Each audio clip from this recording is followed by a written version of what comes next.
All right, here we go. Today we have Roger Bonds again, Diddy Security from 2003 through 2012. We've done an interview with you before, but a lot of things have happened since that last interview, so I had to bring you back.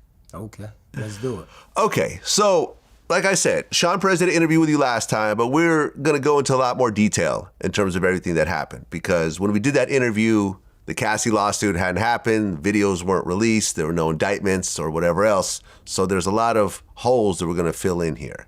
So just to kind of give a background, you joined in 2003. Yeah, 2003. And before then you were locked up in Rikers, right? Yeah. Okay. And shout out to my man Tony Yayo. Remember in our interview he mentioned that you held him down while he was out there. Yeah, that's my boy right there, no question. Yeah, that's my man right there, regular guest. Okay, so you get out.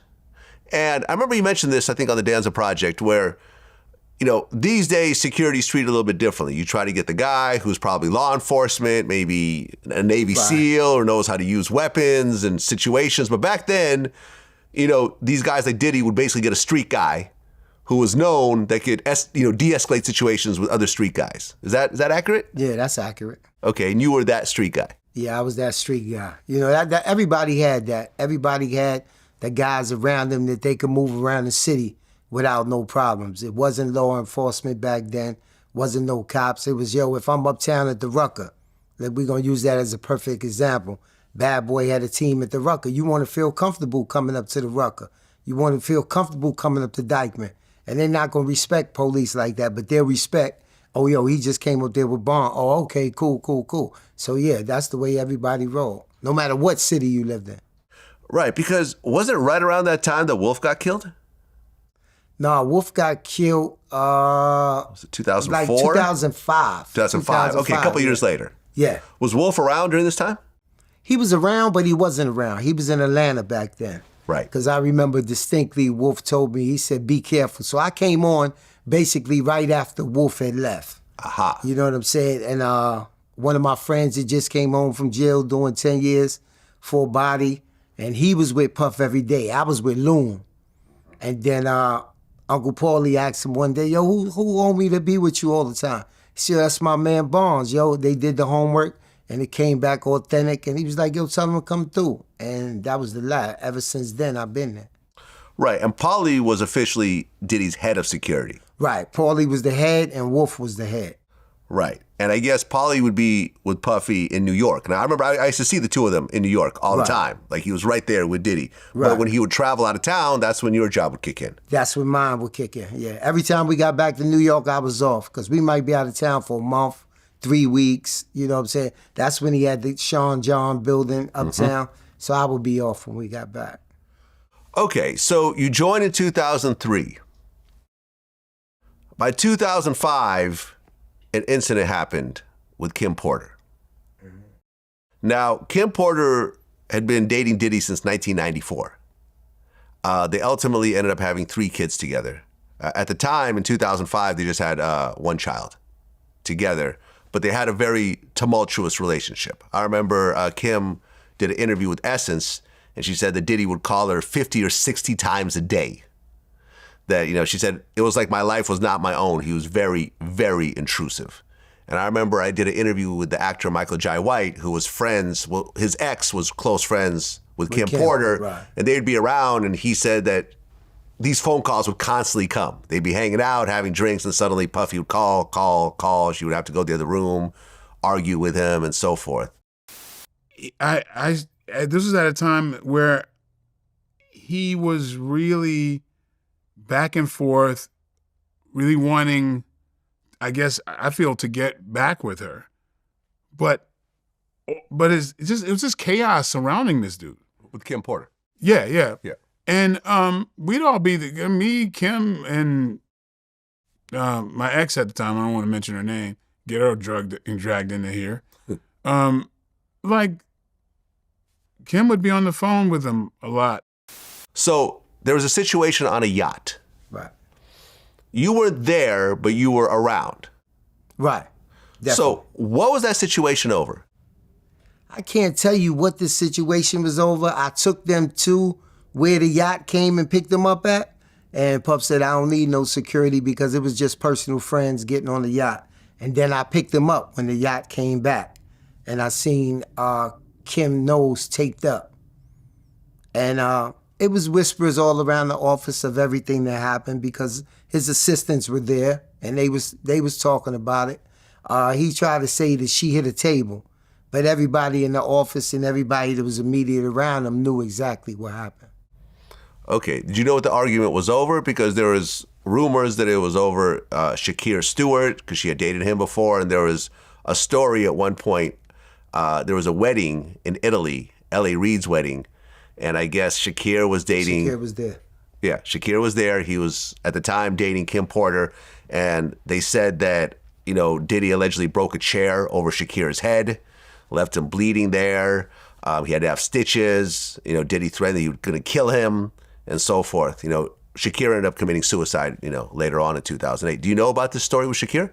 I know about the story with Shakir, but I can't validate the hitting with the chair. I know that he definitely had a situation with him because Shakir ended up, I don't know if he was managing Jeezy or heading his career, but everywhere Jeezy went, Shakir was there. Yeah. So we would bump into him in a couple of times, and Puff would just be on point.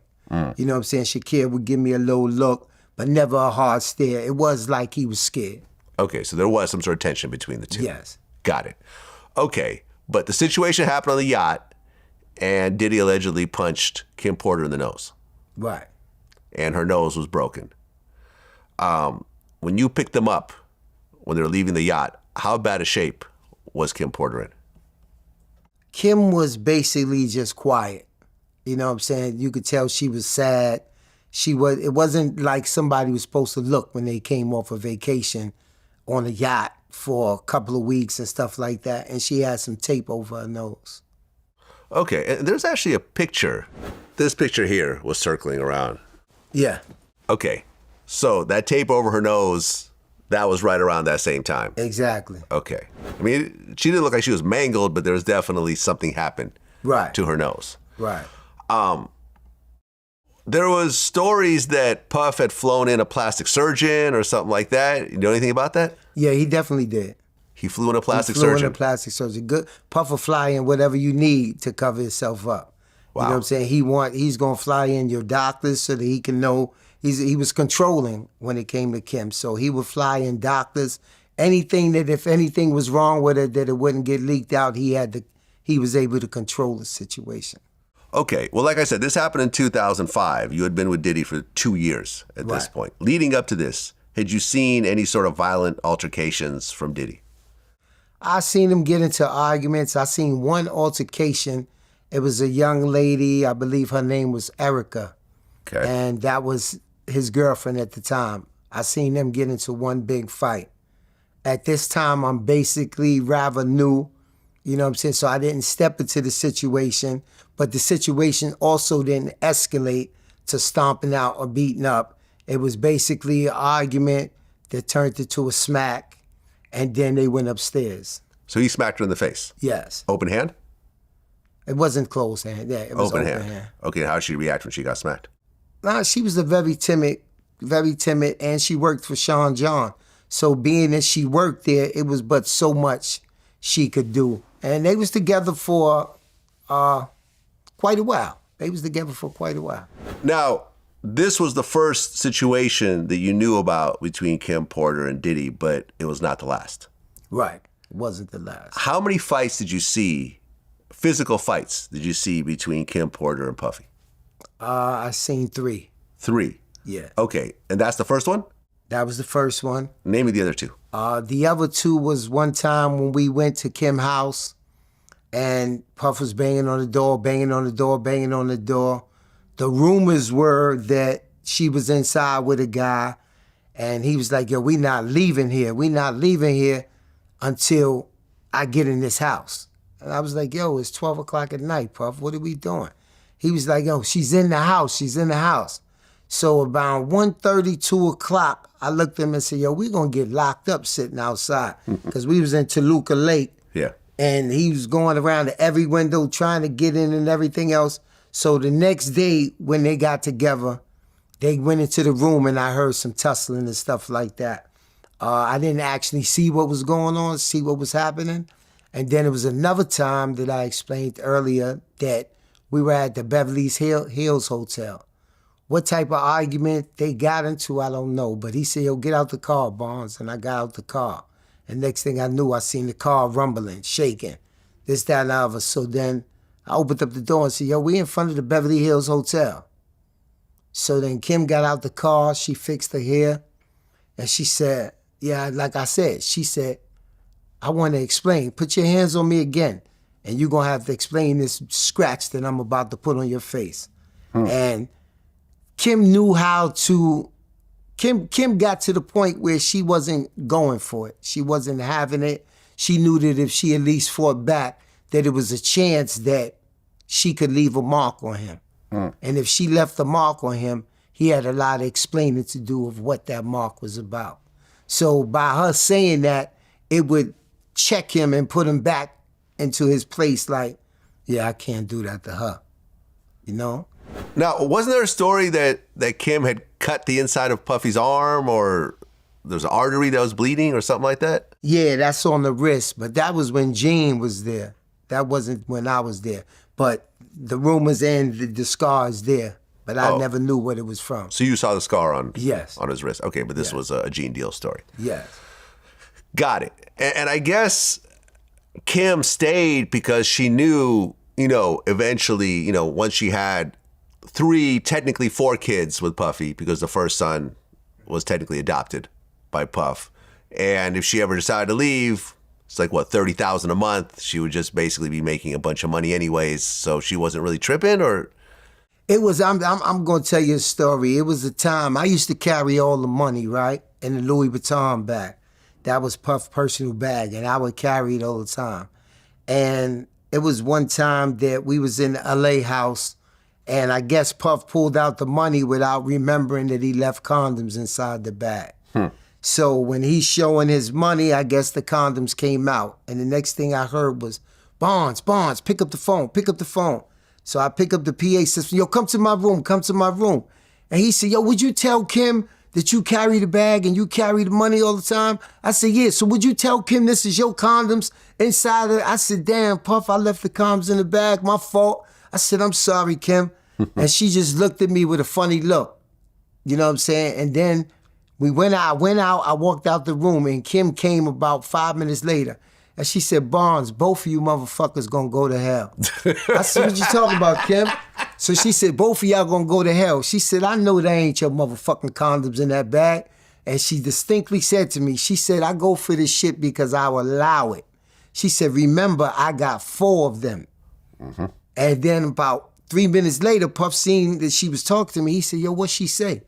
I said, she said, she go for this shit because whenever she get tired of it, she wants you to know she got 4 of them. I said, what she mean by that? He said, yeah, she damn sure do got 4. And then that's when I officially knew that Puff had adopted Quincy, because I counted on my fingers. I said, the twins, Christian, I said, oh, he must got legal custody of Quincy. So that's what she meant. She had 4 of them. That situation happened on the boat. And that same year, Cassie met Diddy. Yeah. And she was 19, he was 37. She had just independently dropped the song Me and You with Ryan Leslie. And the song was, I believe it first kind of picked up in Germany and then started to get a little bit of buzz. And by that next year, 2006, Cassie ends up signing a 10-album deal with Bad Boy. Right. 10 albums. When you kind of say it out loud, it's kind of crazy. That's phenomenal. That's crazy. So Cassie signs a 10-album deal with Bad Boy. She releases her debut album. Me and You was the hit song on there. It debuted number 4 on Billboard. Right. And that was, although Cassie had some other songs here and there, that was her big hit song. At this time, Diddy and Cassie weren't dating yet. Right. But Cassie was an artist on his label, along with a bunch of other artists. So then that next year, in 2007, Kim Porter was pregnant with Diddy's twin daughters. And then Diddy had a daughter with Sarah Chapman. Yes. Who was actually Tupac's ex. Right. The Tupac and Diddy connection is really runs so deep. It's a little crazy. Mm-hmm. And I guess once Kim found out about the other kid, she broke up with Diddy officially. Yeah, Kim was upset because Sarah Chapman was also one of her best friends. Oh, I didn't know that. Yeah. So Sarah Chapman was also one of her best friends also. So she was really upset about that. And she said that she drew the line. So Sarah Chapman, child, because I actually guarded the twins when they were in the hospital in Mount Sinai when Kim had the baby. Oh. My duty was to sit there to make sure the nurses didn't take pictures and different things like that. And Sarah, they might be so close as maybe a month and a half as far as birthdays is concerned. Okay. And she got pregnant right after Sarah Chapman. Okay, and she flipped out when she found out that Diddy had another baby on the way. She flipped completely out. Like, the kids wasn't even allowed to see each other. Oh. You know what I'm saying? It wasn't until years later, I'm going to say maybe, I want to say maybe like 4 years later, where she allowed the child to come over with the other kids and stuff. Because at first she wasn't having it. Were you around Sarah Chapman though? Yes, I know Sarah. Okay. I wasn't around her. I didn't really get around Sarah until she had the baby. Okay. And once she had the baby, they went to arbitration court. Me and Puff flew out there, and he went into a tantrum. And Sarah is a very quiet, timid, around the way girl. You know what I'm saying? She wasn't after Puff for the money or anything like that. And that was what really seemed that he liked. And he told me one day, he said, you know, Sarah, it's okay because I give her like $5,000 a month and she happy. So it wasn't about what he felt she deserved. It was about like, oh, I could just lowball her and she's okay with it. Was there any drama between him and Sarah? Just the only time that I seen the drama was when they had the arbitration. Okay. So, Diddy has like 3 kids in the same year from 2 different women. Mm-hmm. And right around that time, according to Cassie and her lawsuit, that's when Diddy started to really press up on Cassie. Right. He started pressing up on her. Her first visit to the house, we was all in Miami. She came with Ryan Leslie. Mm-hmm. So when she came with Ryan Leslie, this was all business. And it was when she was there for 2 weeks with Ryan Leslie that Diddy started looking at her like, oh, wow. So I knew right from there that it was going to be a problem because he told Slam, Slam was his producer, who brought Cassie into play. Yo, you got to meet this girl. She's such and such and such. She's Ryan, da-da-da. So when he came, he said, okay, next time, have Cassie come by herself. So when I seen Cassie 2 weeks later by herself, I said, oh God, why did he allow this to happen? Like, I would never allow my girl to come out the Diddy house by herself.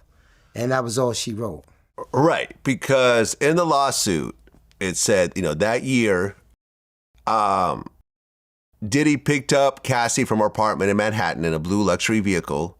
Cassie was surprised when she got into the car because Diddy was already high. He handed her a pill and told her to take it.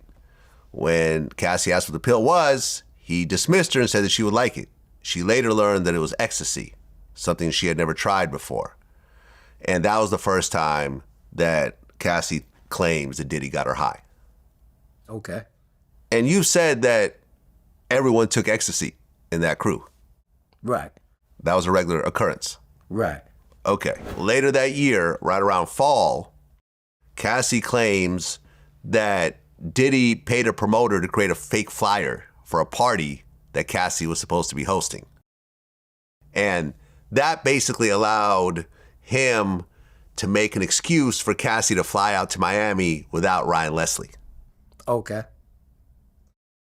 During that trip, Cassie claims that Diddy gave her tons of drugs, kept her high throughout the whole weekend, and that was the first time that they actually had sex. Okay. Do you remember that weekend? Were you around? Yes, I was around. Okay. Do you know about the fake flyer? I don't know about the fake flyer, but I do remember when she came back and they went out to the club a couple of times, and it was a couple of times when they would stay in the studio to 4 or 5 in the morning. I wouldn't be allowed to go to bed until they left the studio. And, you know, being nosy, we all would just stay around and kind of watch and say, yo, how long do you think it's going to be? You know, how long do you think it's going to take before he breaks the safe? That's that type of conversation. And then we all realized when she didn't stay in her room one night that we said, okay, this is it. Right. And the two of them started to become serious. Right. He bought her a car. He got her an apartment in Manhattan that was walking distance to his Right. apartment. And she said that when he first showed her the apartment, her parents were there. Right. And, you know, they're a little skeptical, but they're proud that their daughter is doing well and she has this nice place and, you know, she has this, this rich boyfriend, and, you know, she's doing well financially and pursuing her career. You were around her parents at all? Yes. What was their overall vibe with the situation? I would say that at first, like you said, they was kind of skeptical. They never really accepted the situation, but they wanted their daughter to be happy. So the father was very quiet. The mother would be around a little bit more. Her brother would be around. And at the beginning of the relationship, it was like a watchful thing. But, you know, Puff has a way of sending them on trips and doing everything else for the family to ease it. So everybody accepted it after, I would say, around a year or two. It was just a regular occurrence. Okay. And she claimed that Diddy lavished her with designer clothes, jewelry, everything else like that. Yeah, she didn't want for nothing. Yeah. But he did everything. Wasn't nothing allowed to be in her name. Oh. Her show money, nothing. Everything was funneled through him. And he was managing her as well, right? Yeah, he was doing everything. It was Yeah. a one-stop shop. Got it. If you wanted to book her, because I was booking Diddy at that time for a lot of parties, so people would also come to me for Cassie. So I would have to go to him. And it seemed like $10,000 would be enough for somebody who just only has one single. But he would turn down a lot of the parties, and I started to begin to think he didn't want her to be successful. Because he would be like, no, that's enough. Go get 25. I'm like, go get 25. I can't get 25 for her. And I think she started to catch on to those type of things. 2009, she shaves the side of her head. You were there when it happened. Yes. Describe that whole situation. It was basically inside a club, and it was a lady standing up over. And I kept seeing Puff looking up. And I'm saying to myself, what is he looking at? What is he looking at? And then I think he had somebody, one of his assistants, say something to the lady. And then he told Cassie, yo, you gonna get that haircut right there. You gonna get that. And Cassie was just like, okay, Pop. You know what I'm saying? She used to call Puff Pop. And she said, okay. And next thing you know, the next day, if I'm not mistaken, his personal barber, Curtis, was the one that cut her hair for that first time. Okay. And she wasn't against it. It wasn't forced or anything else like that, right? I don't know what happened in private, if she was rebuking it or not, but I know that next day she got that haircut. Well, and I remember during that time, it became a trend. You would go to the mall and see black girls, white girls, all with the side of their head shaved. And yeah, she became a trendsetter. It became such a big thing that nobody ever looked at it as controlling. We looked at it as a brilliant marketing move. Yeah. Okay. Well, that same year, Cassie got breast implants. Yes. And originally, she got D cups. Right. Which, with a girl that small, I mean, I've met Cassie before. Right. You know, I didn't know her, but I've ran into her. I've had brief conversations with her. Mm-hmm. She's a relatively small girl. D cups on a girl that size is a little bit silly. Right. But ultimately, she did decide to get the D cups. When she got home, Puffy was upset. Right, and she had to go back and get C cups. Okay. I remember that specifically because she had to wear things where she couldn't pick up stuff. So I used to have to help her out the car and pick up her bags and things like that because she was wrapped up. Okay, but when he told her go back and get them redone, was she upset? I didn't know. I didn't know if not, because my job was she just went back. I didn't have that conversation of whether she was upset. How long after the first breast job did she go back and get the second? If I wanna, don't hold me to it. It was so long ago for that, but I would say a couple of weeks. A couple of weeks later. Yeah. Okay. Well, you described at one point that she was almost like a crash dummy for Diddy, where he would just have her do stuff and... Yes. I felt that way because she was a child. She was a kid. She was manipulated, and she was with one of the most powerfulest men inside the business. And if anybody could get her somewhere, it would be Diddy. You know what I'm saying? So when we would be around her, he would say, yo, she's going to blow up. She's going to do this. She's going to do that. Yo, I need her to work with this person to that person. So he would put in the work as if he was trying to help her. But if you sat back and watched it, you would say, no, he's trying to control her. That year, there was an incident in a New York City nightclub where I guess a guy walked up and tried to talk to Cassie. Right. And Puffy got upset. Right. What happened? He smacked the guy. Okay. And we was outside the club, and then they came rushing him out. And I was like, yo, what happened? He was like, yo, man, he just smacked you. We got to the house. By the time we got to the house, we was there for about a half an hour. And then he got the phone call that the guy would not press charges if he brought him down $30,000. So we went in the safe, got the $30,000, and they went and took it down to the guy. And you never heard nothing else about it again. Okay, and that same year, another situation happened with Diddy's personal chef. Right, Jordan. Jordan Chiton? Chiton, yeah, Jordan Okay. Chiton. How long has she been Diddy's chef at that point? She had been Diddy's chef altogether. I would say Jordan stayed there about 3 years. And this happened around almost on her way out the door. So she had been his chef for about 2 years at that particular time. Okay. And from what you heard and saw, what happened? From what I heard specifically from her, you know what I'm saying? He put his hands on her. You know, she said that he was very upset at her because she wouldn't let the cleaners inside the Alpine house. Puff used to live in Alpine, New Jersey.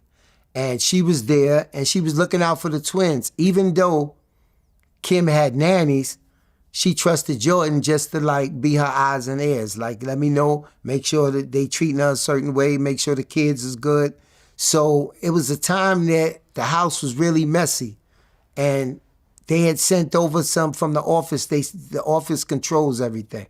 So they sent over some people to clean the office. She'd never seen it because she was used to Mexican people coming over to clean the house. So when some black people came there, she wasn't sure if she should let them in or not. So she didn't let them in. So then the nanny came over and asked her to make some coffee. And she said she didn't know how to make the coffee. And then she said out of nowhere, Puff just stormed into the kitchen and was complaining about her, talking about her, got in her face, put his hand on her forehead and started pushing it back. And if you know Jordan, you know that Jordan ain't gonna let a man just put her hands on. So she said, don't put your hands on me. One thing led to another. And with all his might, he pushed her out, flung her out the door. And she fell on her ass and she fell on her knees. And that was the last time I seen Jordan. And I actually didn't even know. Everybody was talking about it the next day. But I was like, for real? She just quit out of nowhere? So I never really knew why she quit. But with everything that's going on with Cassie, she reached out to me and she said it's really, really, really bothering her. Like, it brought back all the trauma and everything that she went through with Diddy, who was always screaming at her, yelling at her. And the fact that he put his hands on her, that it was kind of driving her right now. Yeah, I mean, the story I heard was he threw her out like on Fresh Prince. Yeah. You know, the way Jazz would get thrown out the front door, it was like that, I heard. Yeah, that's exactly what she said. It's crazy. Yeah, yeah. But if you know Puff, when it comes to women and it comes to his workers, that's not the first time. You know what I'm saying? His exact words to me one time was, watch me make her cry. Oh. You know what I'm saying? Watch me make her cry. Not even her Pacific. He had another chef who he had made cry. And I remember, I think her name was Danielle. And she cried, and she told me, she said, I'm going to call my father, Bonds. And she was getting ready to call her father to come talk to Puff. And I said, don't call your pops. I said, get yourself together. He didn't put his hands on her. He just was screaming at her. And I said, just get yourself together and think about it. And she had the day off. You know what I'm saying? She went and got herself together. And then the next day she came back, but she didn't stay for long. It was like she had to get herself together and get a new job, and she left. But he specifically told me, watch me make her cry. He got off on that. So he liked to hurt women in a way? I don't know what was wrong with Puff. I think it was his power. He felt like if women bowed down to him, it would show his power. By 2010, like I said, Diddy already had one apartment for Cassie in New York, but he went and got her another apartment in L.A., which is about 5 minutes away from his house. You knew about that apartment? Yes. Okay. So now she has 2 apartments. Right. And she said that, over the, a few years, that Diddy introduced her to a lifestyle of excessive alcohol and substance abuse that required her to procure illicit prescriptions to satisfy his own addictions.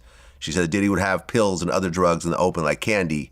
And at first, Cassie was given prescriptions that he had gotten from his doctor in Miami, but eventually he ran out of pills, so he demanded that she would get her own prescriptions in her own name and then give those pills to him. Do you know about this at all? Yes. What kind of pills were these? You had all type. You had opium, Opiates. Oh yeah, you had Percocets. That's basically the 2 that I know about, because I really don't know those type of stuff. But I think everybody went, when we got to Miami, everybody would go to the pharmacy and pick his shit up in their name, Even one time, I believe I went and picked up something in my name one time. You know what I'm saying? Really? And then you gave it to Diddy? And I just gave it to Diddy, yeah. But he would do that on the regular. So at that point, I thought it was because he was Diddy and just didn't want to go into CVS. But he had doctors that would just write him a prescription for whatever he wanted. Do you think that Diddy at this time was a junkie? I know he was a junkie at this time. How many pills would he take in a day? I had no idea knowing how many he would take, but he had a bag that he would carry with him every day, and it was up to the assistant or even the security to carry this bag. It was called, he had a name for it. It was called the medicine bag. The medicine bag. And in this medicine bag would be everything that he need, all his pills, all the Viagras, all the Sierras, everything was in this medical bag right here. So, sometime I would get it and look at it and be like, what the fuck is all these pills for? But he definitely had some doctors in Miami that would write whatever you wanted. And it wouldn't all be in his name. It would be in his assistant's name and anybody else that was around him. Did you ever take pills yourself? I actually did. Okay. I actually did. Keeping it honest, all right. No, I'm going to keep it all the way honest. It was times where I was up 24 hours, 48 hours. And when you're around this type of situation, you try it. And I actually did try it. I had, took ecstasy at that time. And I found myself kind of staying up because of this. You know what I'm saying? And I had to get away from that. And I just stopped taking it. I wasn't hooked or nothing like that. I just stopped taking it. Yeah. According to Cassie's lawsuit, she said over the next decade, multiple times each year, Diddy would violently beat her, leaving bruises on her body. And after every instance, he would use his money and power to orchestrate extensive efforts to hide the evidence of the abuse. He would keep her in hotels to let the bruises heal, shower her with gifts, etc., etc. Now, you yourself said that you saw 3 different instances Right. of this specific abuse. So, let's talk about the 3 instances. One of which happened on Sunset Boulevard in LA coming out of a party. I guess that Cassie was talking to Johnny Wright. He was a music manager that used to manage Danity Kane and was involved in a bunch of other stuff. What happened next? I seen her coming out after she was talking to him, and I seen Puff run up on her. And he just hit her out of nowhere.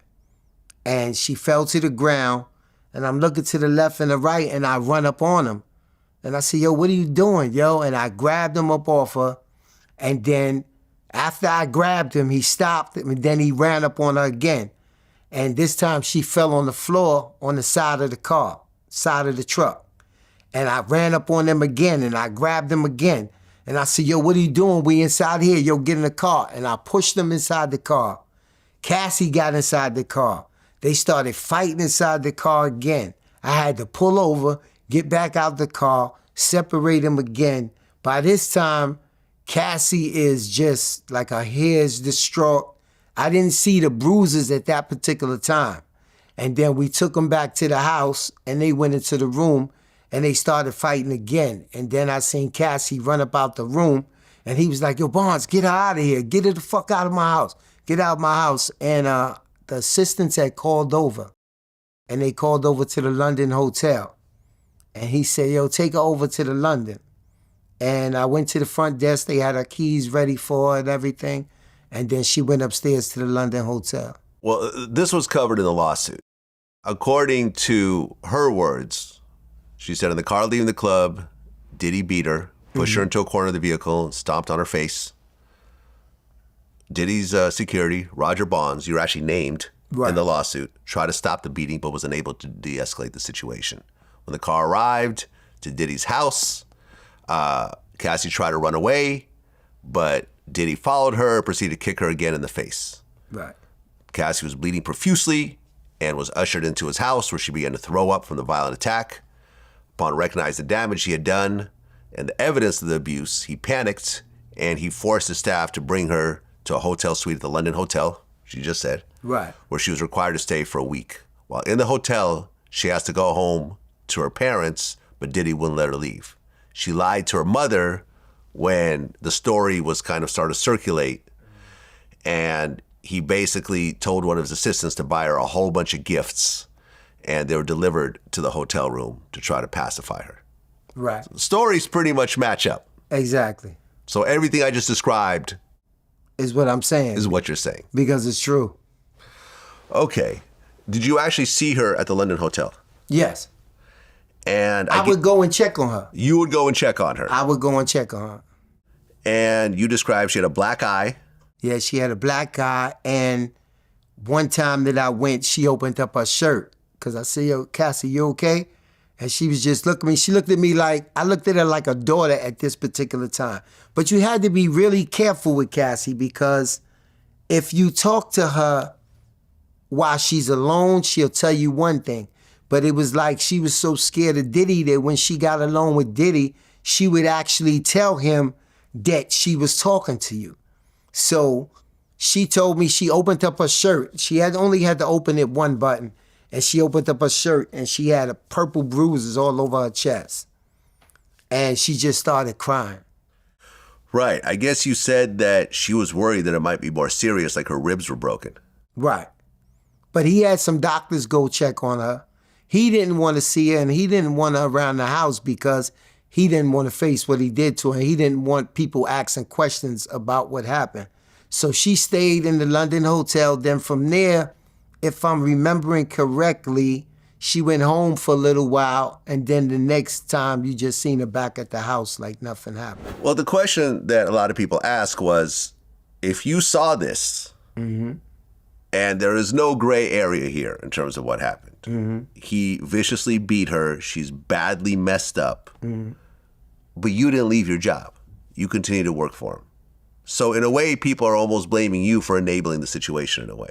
Right. I find that kind of funny that people say that, right? Because out of so many security people, out of so many assistants, so many people around, why did Cassie mention my name? And the reason she mentioned my name is because I was the only one that would try to help her in those situations, which in reality at that particular time, I was able to diffuse these situations, or at least to get him to like, damn, Barnes just broke it up. Okay, that gives a person a time to now think about what they doing. So to me, I felt like me getting in between that was stopping the situation of him maybe even accidentally pushing her on the floor, murdering or killing or whatever. But the reason I didn't leave, and I would say it was the same reason she didn't leave. You know, she didn't leave because she was scared of her blackballing him blackballing her. Yeah. So she would always come back. She would leave for a week or two, come back. I was in the same situation, just coming home from jail not too long ago, running around the city and the state. So manipulation doesn't just go for women. Manipulation goes for all your staff.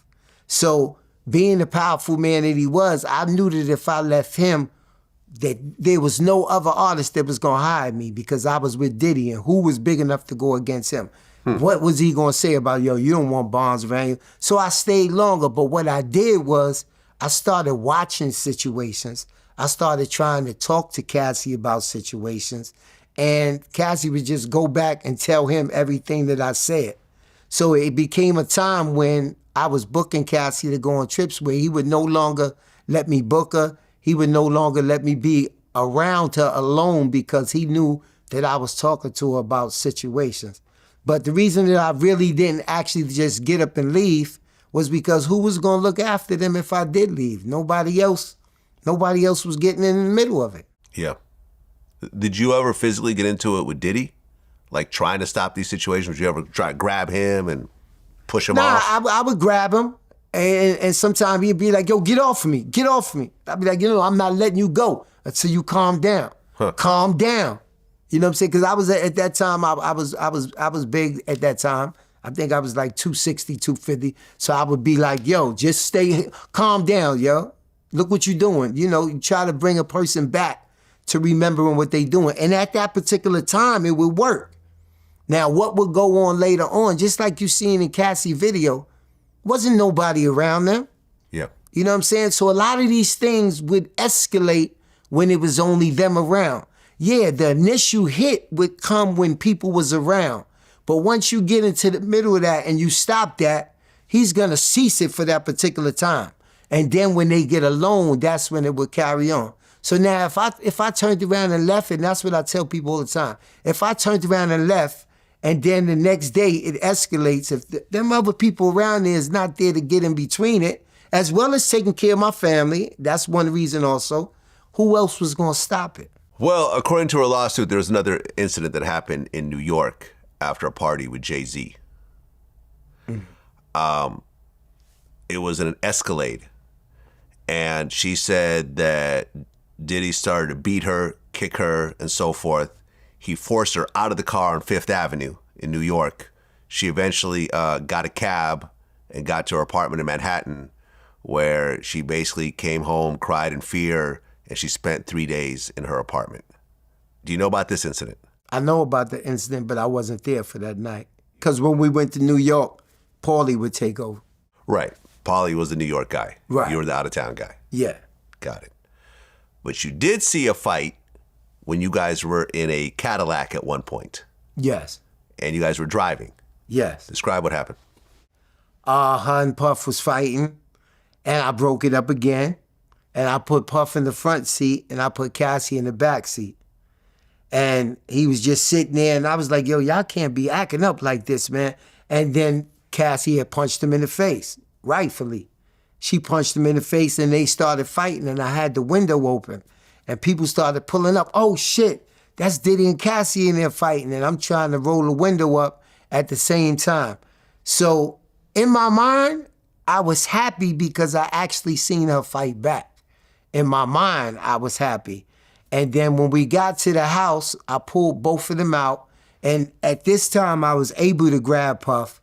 And I was able to start walking him up the hill. We lived in Beverly Hills. So I started walking him up the hill. And then Cassie ran behind me and she kicked him. You know what I'm saying? And when he went to chase her, I grabbed him again. And I was able to stop it. So these are the things that people don't talk about. So I was able to stop it at that time. And then later on, they went in the house. It was almost like they would stay in the room for 2-3 days at a time, doing nothing but getting high. And then when they came out the room, it was like a different person. Cassie would be like a whole different type of person. She was very quiet. She started really not talking.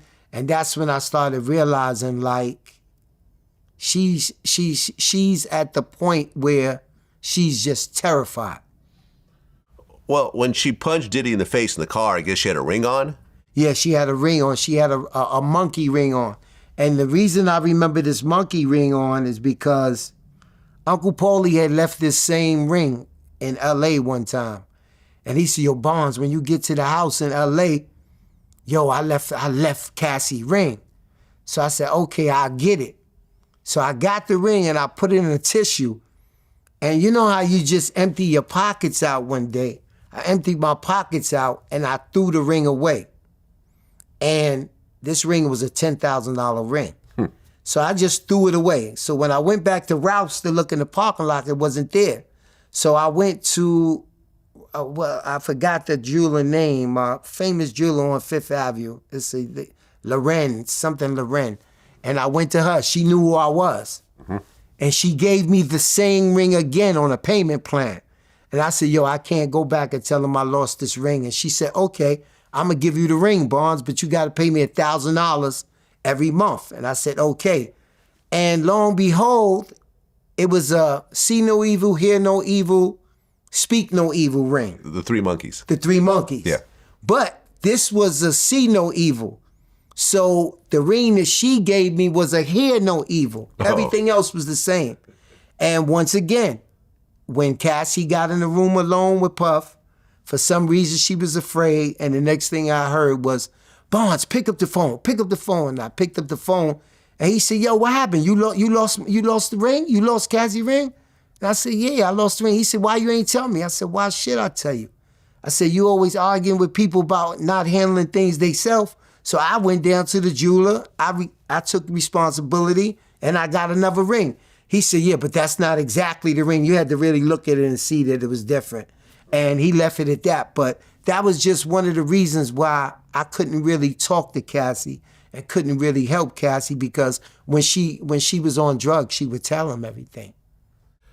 So it's almost like two crackheads that are always fighting each other in a way, just high off drugs and just beating each other up, like the shit you see in the street almost. Yes. Because they're all high on drugs as all this is happening. Yeah, they all the time. And then they would get the IVs in the morning and have the people come shoot them up with nutrients and things like that. And then the next thing would happen again. They wouldn't do these type of things in the house most of the time. It was like he had houses in L.A., but he would say, yo, this Friday, me and Cassie going to a hotel. And they would go from Friday to Monday. You know what I'm saying? Like, whatever they was doing, they didn't want people that lived in the house with him. Like, I lived in the house. One of his assistants lived in the house. The stuff that they was doing and the people that was coming to see him, they didn't want nobody else to see. Well, there was an incident where you saw Puffy punch her in the face. Yeah. What happened there? He punched her in the face, and it was almost like she was a little kid. Like, she was embarrassed that it happened. And I looked at him, and when he know he does something wrong, Puff himself is like a little kid when he knows he does something wrong. You know, he has a look on his face, and then you know not to ask him about it. So I never asked him about it, what it was for, what was going on. It was times where if she talked to a guy too long, he would get upset, and then the next thing you know, they was fighting. But around me, he started to become conscious of what he was doing because I would always break it up. Well, you said that they had an abusive relationship that went both ways. Like you said, in the car, she punched him in the face with a ring on that, I guess, cut him No, I didn't cut him. I didn't cut him, but it left an impression, Right. on his face. And both of them were hit each other, but him more than her. Now, I'm going to say, when I say hit each other, I'm going to say, it's one or two incidents she hit back. But let's be real, Vlad. I've had fights with my wife, you know what I'm saying? And she can hit me. It's nothing compared to if I was to hit her. Yeah.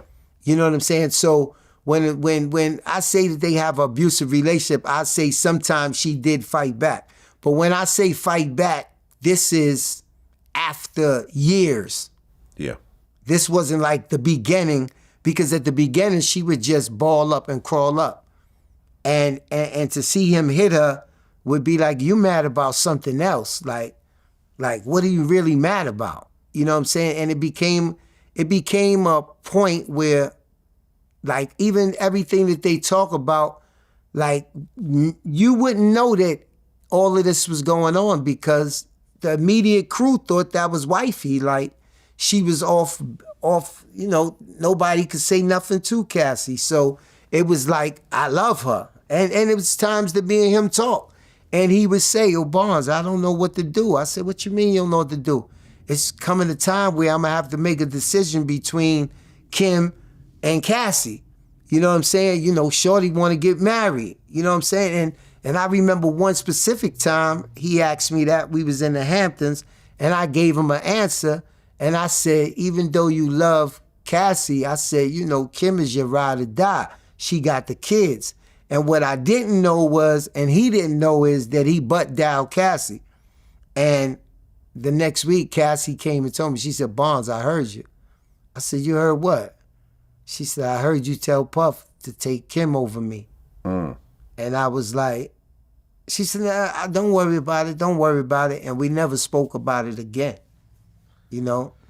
Well, yeah. I mean, from people I talked to that were close to Puff, they all told me that Puff refused to get married because he loved his money too much.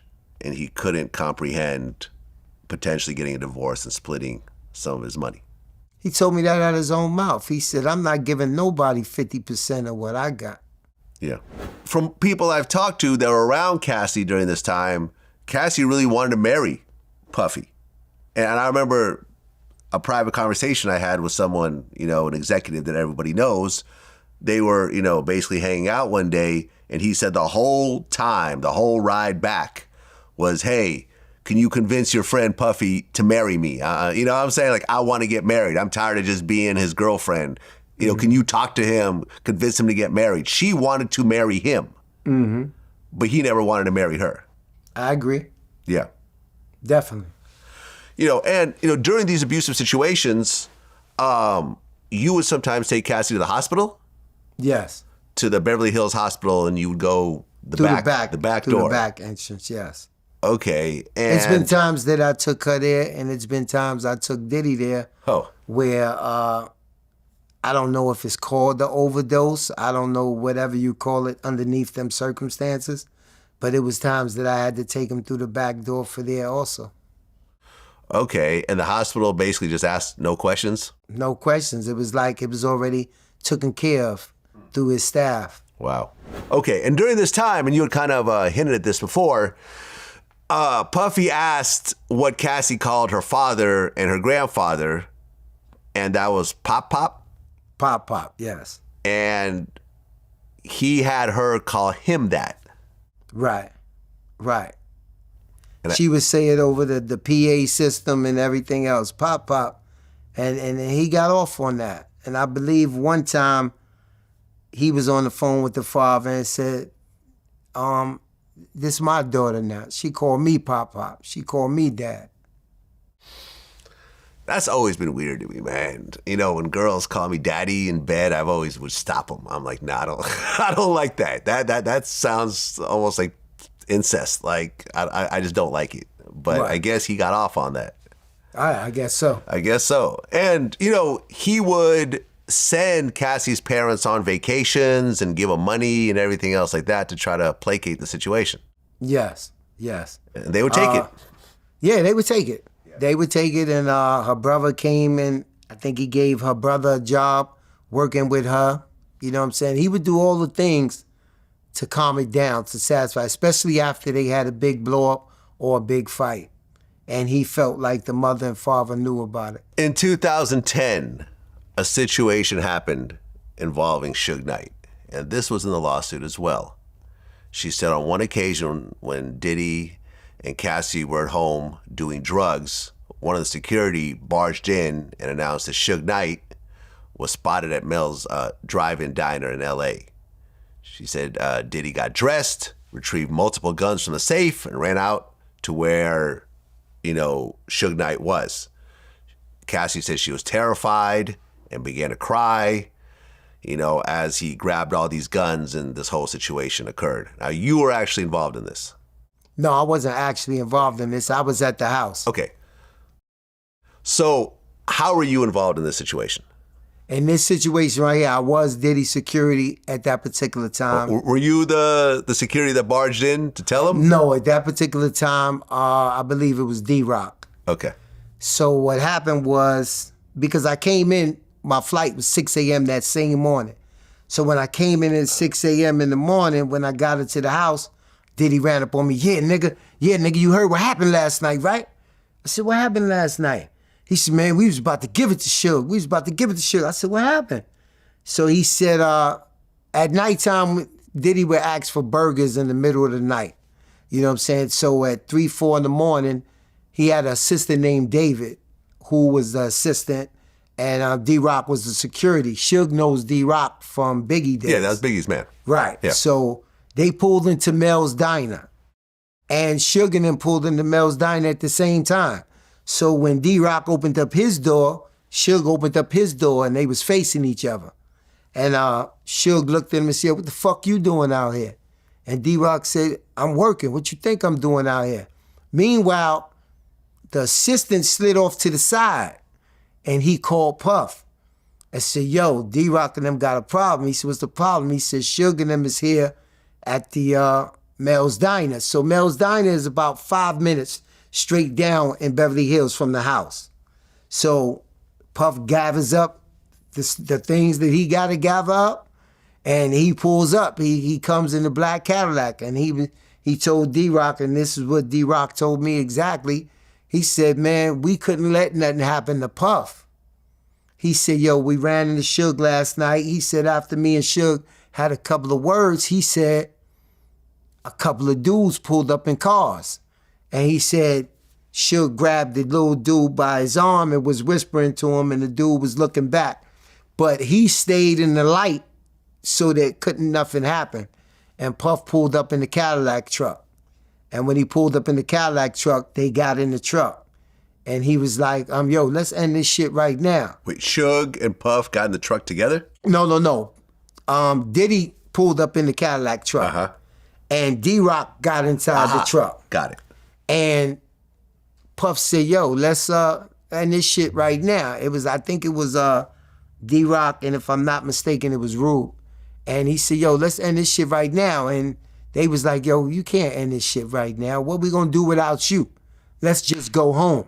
You know what I'm saying? And then some girls pulled up to the truck because they still didn't know who that was in the Cadillac truck. So some girls pulled up in a convertible Bentley next to the truck trying to get them to open the window.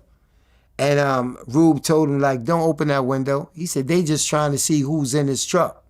But it was Puff inside the truck.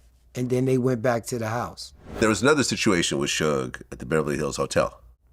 Yeah, I was there for that one. What happened? I was sitting outside the hotel, as we do. One of us would sit outside the hotel. One of us would go inside the hotel. Puff did all his meetings at the Beverly Hills Hotel. And I seen Suge pull up. So I hit my man on the mic and said, yo, big boy getting ready to walk into the hotel. He frequented Beverly Hills Hotel also. You know what I'm saying? So he said, okay. He said, where he at? I said, he coming in the door. So Puff seen him, and Puff said, yo. So I came in right behind him after that, and Puff said, yo, I got this. He said, let me talk to him. So after he introduced everybody, he said, I got this. And that's when he talked to Suge and said, yo, what's the problem? Like, why we still going back and forth about this? And Suge said, nah, we ain't got no problem, this, that. He said, I just heard an interview the other day where you said this, that, and the other. He said, but listen here, man. He said, look at me when I'm talking to you. He said, yo, we here. And he did his fingers like this. He said, regardless of what you say later on, I know and you know that we faced each other right here and that we don't have no problem. He said, nah, that was 20 years ago, Puff. I'm trying to get everything together. So then he said, I'm trying to help the youth with football, this, that, and the other. What's your number so I could talk to you? And he said, nah, I'm going to give you the office number, and then you call the office and you let me know what you need and what's the situation, and then I'll think about it. And then Suge walked away. Right. And you actually knew Eric Von Zip. Yeah, Zip was a good friend. Yeah. Eric Von Zip was close to Puffy because Zip was also close to Puffy's dad at one point. Right. But Zip was also close to Keefe D. Right. And according to Keefe D, in my interview,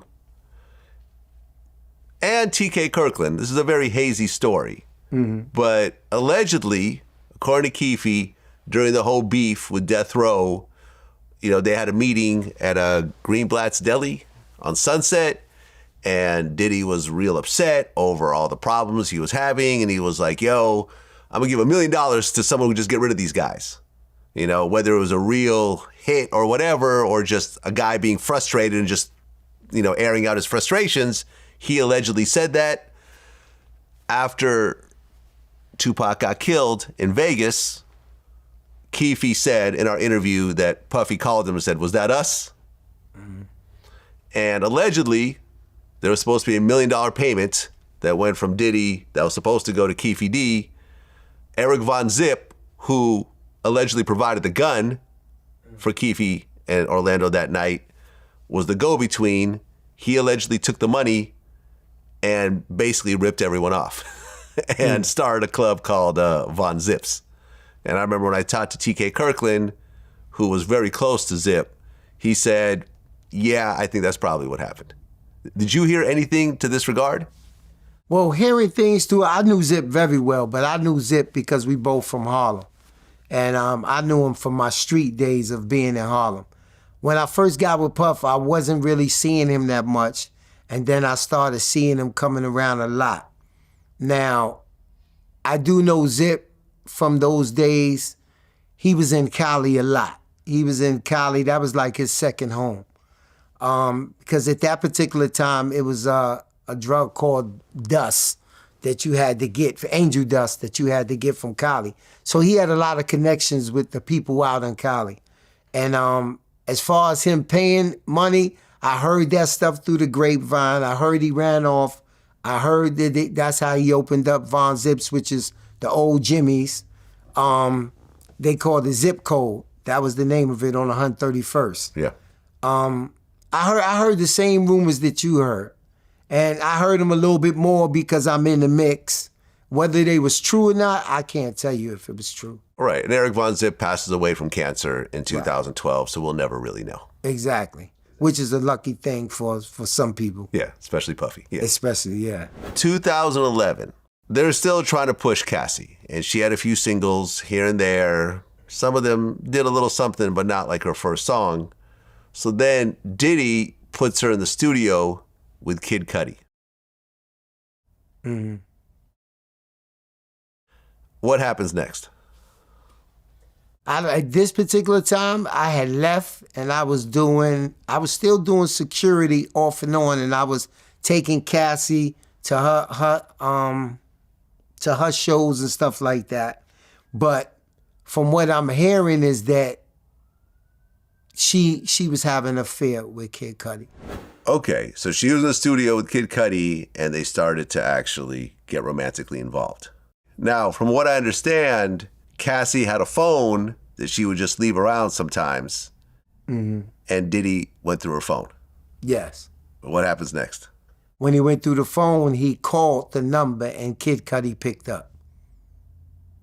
And he was like, what? Yo, I don't know exactly what he said. I know that he went over to his house and Kid Cudi wasn't there. And he went over to the house. I know at that particular time, after that happened, Cassie wouldn't come around. And then all of a sudden, Cassie came around, and Diddy was upset, and he was upset with a young lady called Capricorn. So Capricorn was his personal assistant. She was the KK. If you ever hear people talk about his assistant now called KK, she was his ride or die. She rode around with him everywhere. And he really got upset with her because she had to know about Kid Cudi because she never went to the studio by herself. She always went with Cassie. And he put hands on Capricorn because of that situation. Huh. And Capricorn ended up leaving and suing him for it. And he paid Capricorn $450,000 to keep her mouth shut. And to this day, Capricorn has spoken about it. I even heard Suge Knight speak about it on his podcast because Capricorn was also Suge Knight's baby mother, one of her best friends. So she knew everything that was going on. So I guess his baby mother must have spoke to Suge about it because he had beat he put hands on Capricorn about that, and he put hands on Cassie about that. Well, this situation with Kid Cudi was mentioned in the lawsuit as well. So in the lawsuit, she said that Diddy found her phone and found emails between her and Kid Cudi.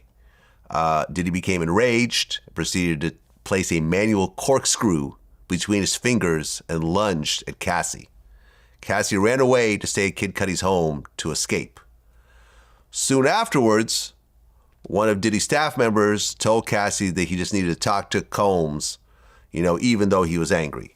Feeling like she couldn't escape, she returned back to Diddy. Diddy hit her several times and kicked her in the back as she tried to run out the door. She went to her parents' home in Connecticut, where her mother took pictures of the bruises that Diddy had left on her. Then in February 2012, during Paris Fashion Week, Diddy told her that he was going to blow up Kid Cudi's car, and he wanted to make sure that Cudi was home with his friends when it happened. And around that time, Kid Cudi's car exploded in the driveway. Yeah, Do you know about this car blowing up? I heard about that. I definitely heard about that. And I found it quite funny that the car actually did get blow up. So I would say that was accurate. I would say that. Yeah, and I guess after that, Cudi didn't want anything to do with Cassie because this was like, okay, this was more than I bargained for. Yeah, he definitely didn't have nothing to do with her anymore after that. How do you blow up someone's car? That's a good question. I mean, especially how do you tell somebody you're going to blow up their car and then it blows up? Yeah, you'd have to send someone to put a bomb under their car. I mean, even having a bomb is already makes you a terrorist. Well, they got so many different things that you can make now, cocktails and all type of other stuff. But yeah, I heard about that. I guess. And at that point, you were essentially gone. You were kind of phasing out. After that situation is when I left. Right, and you went to go work for Ciroc. And I went to work for Ciroc, yes. Now, working at Ciroc, your pay was lowered. My pay was lowered. It was something that Diddy told me when he asked me if I wanted to leave. See, a lot of people get the misconception that I got fired. And no, I went to Diddy, and through the grapevine, I was trying to figure out ways to get away from him because it was just too much. The drugs was too much. The fighting was too much. It was like I was a babysitter. I'm getting between him and his girlfriends fighting, him and Cassie fighting. So I had to figure out a way to keep my job and still be able to leave. So that's when I was diagnosed with diabetes. And I went and told Puff, yo, I heard you got an ambassador job open at Ciroc. He said, how you heard that? I said, come on, I've been here for 10 years. I said, people talk to me. And then he said, all right, just give me some time. About a week later, he said, okay, I'm going to let you go over there. He said, but you ain't making the same money over there that you're going to make with me because I don't have no control of it. Even though he did have control of it, I think he thought that was something that was going to sway me. But I had already made up my mind, like enough is enough, because it was getting to the point where we going to hurt each other. You know what I'm saying? Because I'm not going to keep letting you do this. I'm not going to keep letting you talk to people, more or less talk to me, because Puff talks shit. And coming from where I come from, sometime him talking shit to me, I had to catch myself. And it was one time where he said I had lied to him And I said, who the fuck is you for me to lie to? And Uncle Paulie had came over to me and was like, yo, yo, yo, yo, yo. And I caught myself. And that's when I said, you know what? It's time for me to get out of here. Well, one of the things that was mentioned in the lawsuit was the freakoffs. Yes. So, in the lawsuit, Cassie said, while in New York, Diddy told her that he wanted to engage in a fantasy of his called voyeurism. He said it would turn him on if he saw Cassie with another dick. So, he allegedly forced her to engage in sex acts with male sex workers while he would masturbate and film it. First time, Diddy hired a man, brought him to his home in Los Angeles. Everyone was wearing masquerade masks. I could believe. And everyone took drugs. He would instruct her to perform sex acts with the man while he watched. He would masturbate and, have the man do specific acts. This would last for multiple days. He would call them freakoffs or FOs. And he would basically tell her that he wanted this thing all the time. And eventually he would have her actually go to websites to hire these male sex workers herself. He basically said that this was our thing and our secret. These freakoffs would happen at all types of hotels all around the country. At one point in 2013, they were at the Intercontinental in New York, where there was like tens of thousands of dollars of damages in the hotel after one of these. She said the chief of staff, Tony Fletcher, paid the invoice. Were you around Tony Fletcher? Yes, I was. Okay. Tony Fletcher was the accountant. She's also the one that came to me where Diddy had a thing where it didn't matter if you worked 20 hours a day, if you worked 24 hours, if you was in the studio 36 hours. He didn't want to pay you for the hours that you worked. So he had Tony Fletcher come to me and say, listen, Bonds got all the hours that he worked in. And she said, Bonds, can you please just put 12 hours a day on there? So she was his go-to with whatever type of things that had to do with money or office work. Got it. So he would have Cassie go to these websites to find escorts, and he instructed her to search for large black penises. She claimed that he would fly these male sex workers to all different types of cities. The assistants would set up these freakoffs in the hotel suites with baby oil and Astroglide. Yeah. There'd be lots of drugs. She was given ecstasy, cocaine, GHB, ketamine, marijuana, and alcohol. And afterwards, like you described, after these freakoffs, they would go get IV fluids. Right. To kind of recover from it. Yeah, it gets pretty graphic. At one of those situations, he would say, like, grab that big black dick. How does it feel? He would use a laptop and a phone to record everything. And then sometimes he would use her phone and she would delete it. But then he would say, I can still get it back. And at one point, I guess he showed her a video that she thought she had deleted, and she would kind of freak out and everything else like that. And there was, when things didn't work out, there was more violence and everything else like that. Now, you yourself, you never were involved in these freak-offs on any level. Nah, I never was involved in these freak-offs in any level, but it's what he had, like I explained to you earlier, he had a medicine bag where all the medicines would be in and all the drugs would be in. But he also had a camera bag. So this camera bag was, if you remember back in the days, people still have them now, the little camera that you just put right there and you can hold, and they come with the little cassette tapes. So he had an assistant, and the assistant job was to keep this camera. I don't care, no matter where you go, don't put this camera bag down. And I specifically remember one time his assistant named Tommy had lost one of the cassettes. And Puff was getting frantic, like, yo, where is this cassette at?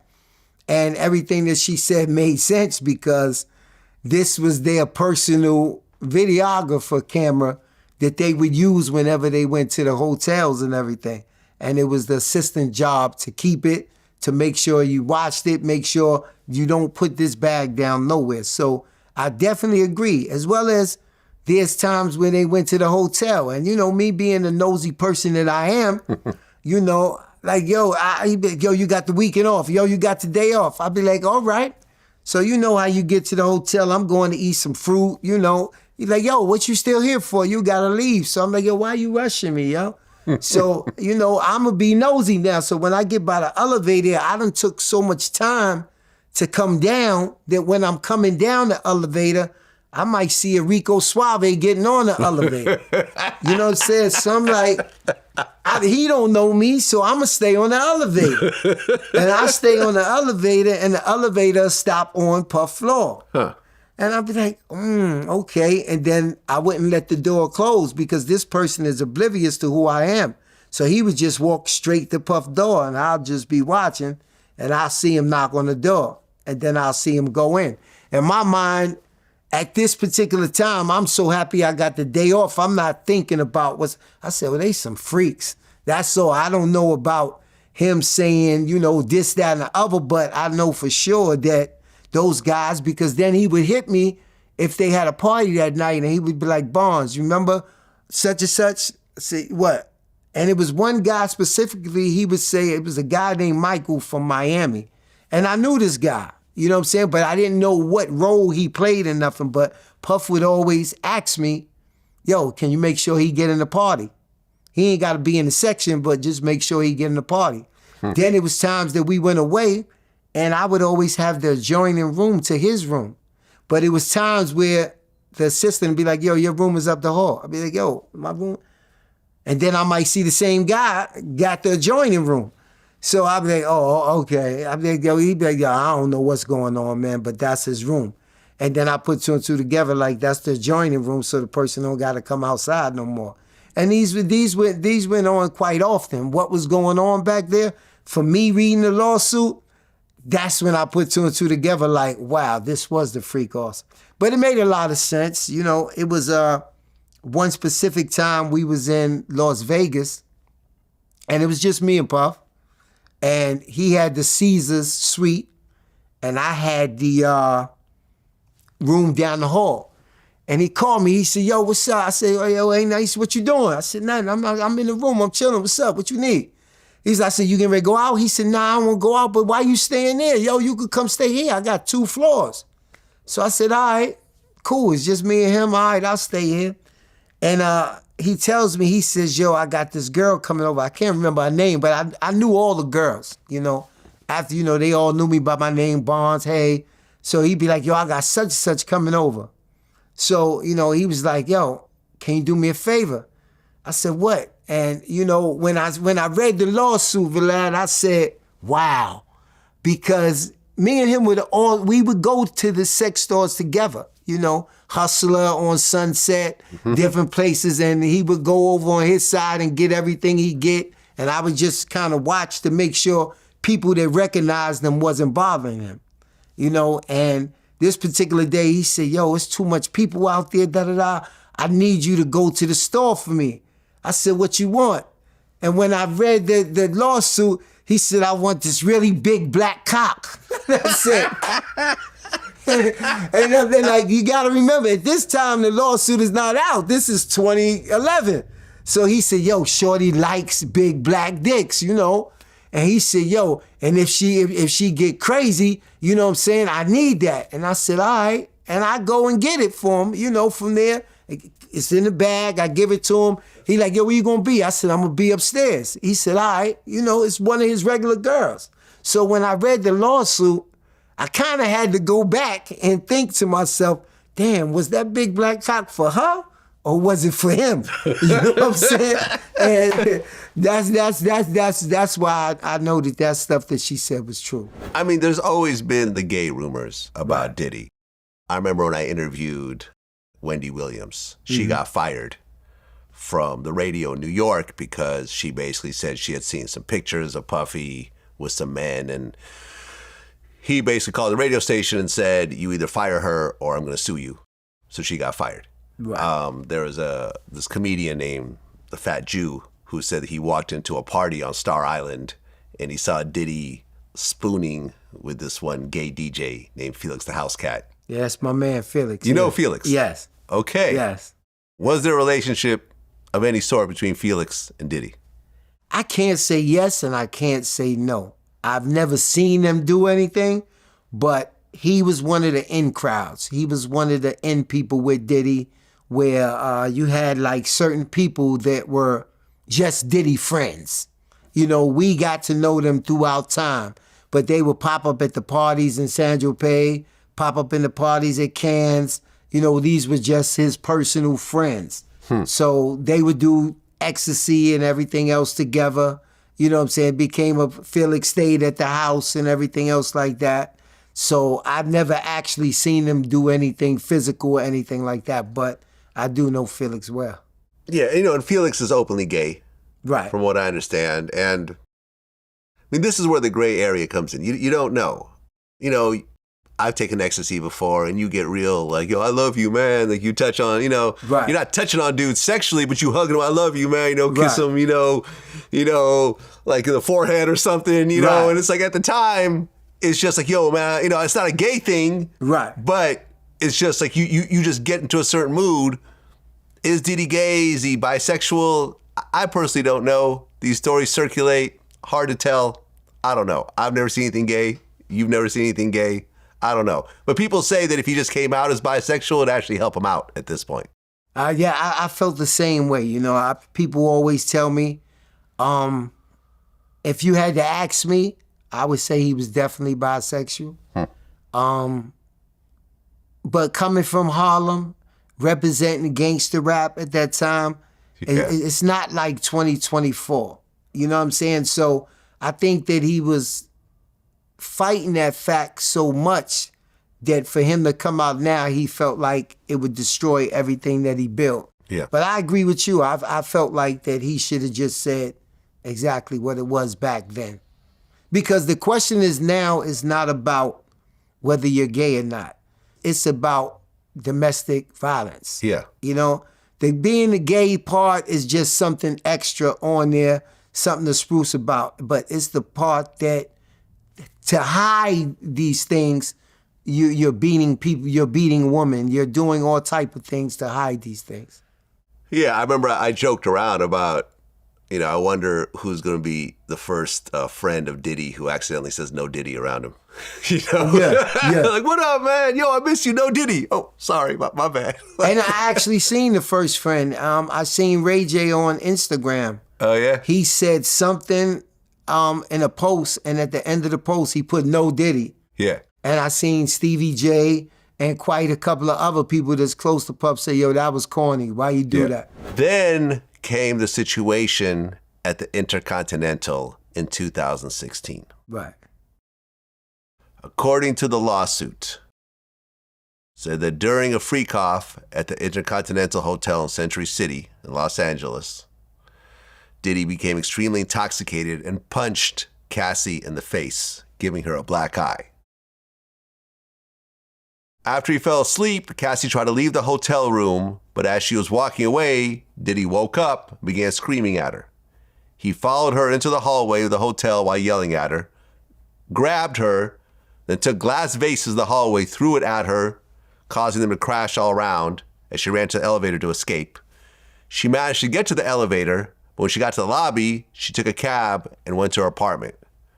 After she realized that running away, you know, it would cause Diddy to get even angrier at her, she actually came back to the hotel and with the intention of apologizing. When she got back, hotel security stopped her and told her to get back into the cab and go back to her apartment because they'd seen the security footage of what had happened. Now, upon information and belief, she says that Diddy paid the Intercontinental Security $50,000 for the security footage. After this, basically, Cassie left. She went home and she stayed at her friend's house in Florida. She also said that James Cruz, who was Diddy's like Manager for like a long time, and I know James Cruz, he found her and said that her single won't get released unless they talk. Now, this was one of many incidents that was mentioned in the lawsuit. And a lot of people were questioning, well, did it happen? Did it not happen? What really happened? But recently, CNN actually released the security footage. Right. And you saw it for the first time. Mm-hmm. Diddy chasing her down the hallway, forcibly throwing her down, kicking her, dragging her. You saw him like throw vases. Mm-hmm. You know, you don't see her in the frame, but he's throwing something at somebody. You assume it's her. And for the first time, the whole world actually got to see this play out. Right. Now, I remember I did a post on Twitter and I said, the strange part about this was, why the Intercontinental? Because that's like a 4-star hotel and Diddy's like a billionaire. You know, I don't stay at the Intercontinental. I stay at, you know, the Ritz or, you know, right. the Four Seasons. But people started to respond to me and explain, and these are some people that actually worked at the Intercontinental. They said that Diddy would actually rent out the entire floor. Right. You saw it happen? No, I've never seen him. Our main hotel in Atlanta was the Intercontinental also. Okay. And he would rent out the presidential suite. Okay. Well, I talked to other people who were affiliated with him, and they said, yes, he would rent out the entire floor. The reason I say this is because in that video, it seemed that he wasn't concerned about other residents in the hotel because he was doing this in an open lobby. Right. Now, you were not with Diddy when this happened because this is 2016. Right. When you saw that video, what did you think? It brought me back to the time that I seen him stomping her and kicking her on Sunset. And I said to myself, I said, damn, he's still doing this? That was exactly what I said when I seen the video. And then I said, I had mentioned a couple of times about Diddy fighting with women and stuff like that. And so many people got on top of me, yo, you mad about this? You mad about that? So when I seen the footage, I was like, okay, yes. Like I wasn't happy, but I wasn't happy because the footage is raw. But it made everything come out from behind what people think, because people don't want their superhero to be a bad person. And all the accolades and things that Diddy accomplished, people didn't want to believe that about him. So when I seen that, I felt relieved. I felt relieved because I felt like now he don't have no choice but to say this was the truth. And this was the one time he got caught. So now I'm saying people gonna believe everything I said, everything Gene said, everything that people said, and people don't realize how powerful Diddy really was or Diddy really is. And it went back to people saying, why did you stay for this? Why did you stay for that?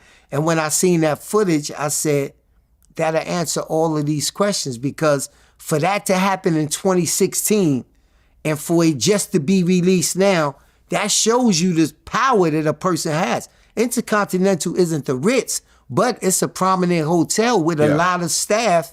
And who would risk their job giving you this security footage, knowing that anybody from the presidents, from the people on an executive board that runs it could find these things out. So that shows you that he had connections that went all the way to the top. Yeah, I mean, look, I had done multiple interviews on Piers Morgan, and, you know, based on our conversations where you said, you know, look, you were in the car and Cassie punched Diddy in the face. Right. I said, look, I'm not sure. You know, it seems to me like there was abuse both ways based on our conversations. And I've had abusive women in my life. Right. You know, I've had women put their hands on me and I would stop them and I would grab them. You know what I mean? Exactly. You know what I'm saying? I never struck a woman in my life, but I stopped women from grabbing me. Right. You know, from punching me or slapping me. I would stop them. As you should. As I should. But I never struck a woman. Right. So I'm thinking, well, me being in certain situations like this, who knows what really happened? Maybe she's just a crazy, aggressive, violent woman and he's just stopping her. But when I saw this video, I said, okay, that's all out the window. And that's the way people took it. People took it that way. People say, oh, you contradicting yourself, Bonds. You said that. No, in reality, I did see her hit him back. But like I just said, my wife, my girlfriend, I've been hit plenty of times also. Yeah. Now that's that makes the decision between a man and a coward there. Because when they hit you, they're not hitting you with the force and the power that you have. He didn't hit her back like, and granted, you know what I'm saying? When I was a younger guy, 17, 18, and got hit, yeah, you might hit back. But after that first initial hit, you snap back and say, oh my God, I just hit my girl. You know what I'm saying? Even if she did hit you, but at the age of 40-something and everything that you've been through, for you not to be able to hold, this is your girl, this is your wife, this is your whoever. So for you to repeatedly do it is something that you're accustomed to. It's something that you enjoy. It's something that you like.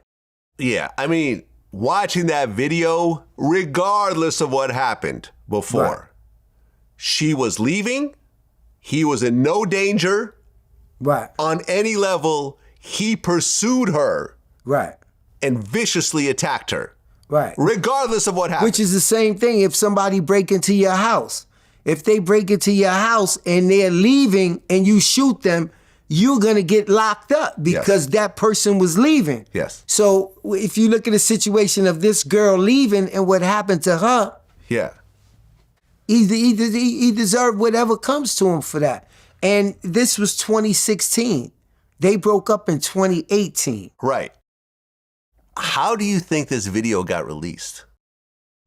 How do I think it Yeah, got I mean, has there been other situations? Because you talked about the situation back in New York where he smacked that guy for talking to Cassie, and then allegedly he got the footage from the club. Right. Was this happening multiple times? Would he be obtaining footage of situations that he would try to cover up? Yes, of course. That's his first thing. It's been times where people got beat up in front of the studio, and he's gonna get that footage from the studio building. He got a studio in there, but he doesn't own the building. Yeah. So in order to get that footage, you gotta have connections with the owner of the building. Anything that happens that's wrong, you're gonna reach out there and try to get that footage. So when they said that he got the footage, I believe in the lawsuit, she said, but what he didn't know was that somebody from the hotel gave her a copy. You know that for a fact? I don't know it for a fact. I thought she mentioned that in small writing in there. Okay, But I'm not sure about we that. could be sure about that. But she mentioned a lot of stuff. It was another young lady named Kevin, because when this happened and she put my name into it, I tried to reach out to her. Like, okay, you could at least let me know you was going to use my name or something like that. So she has a friend named Kerry Morgan.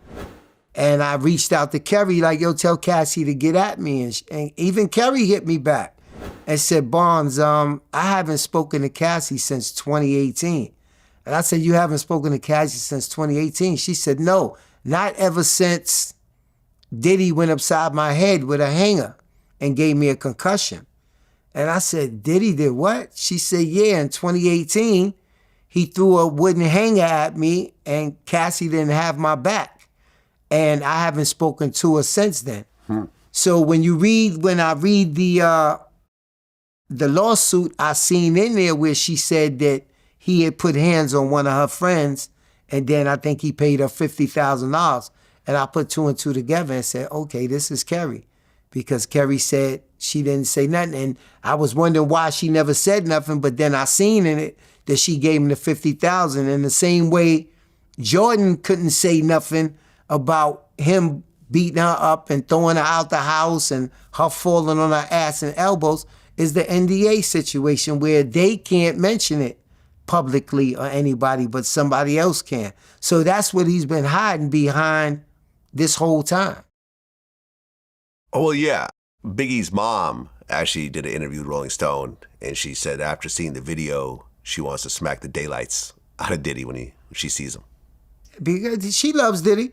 Yeah. She loves him like a son. I've seen that relationship throughout the years also. But she said she was sickened when she saw that. Of course, anybody would be sickened. You know, I get calls now from women that's dealing with DV.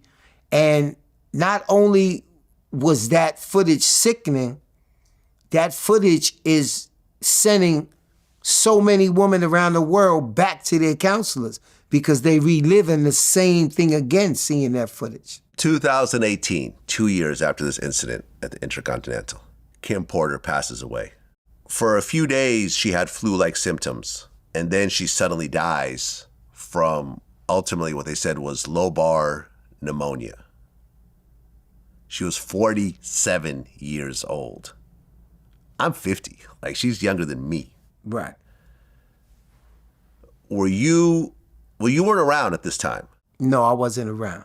I was with Ciroc at this time, but So you were kind of in the mix still? Right, I'm Yeah. still in the mix, right.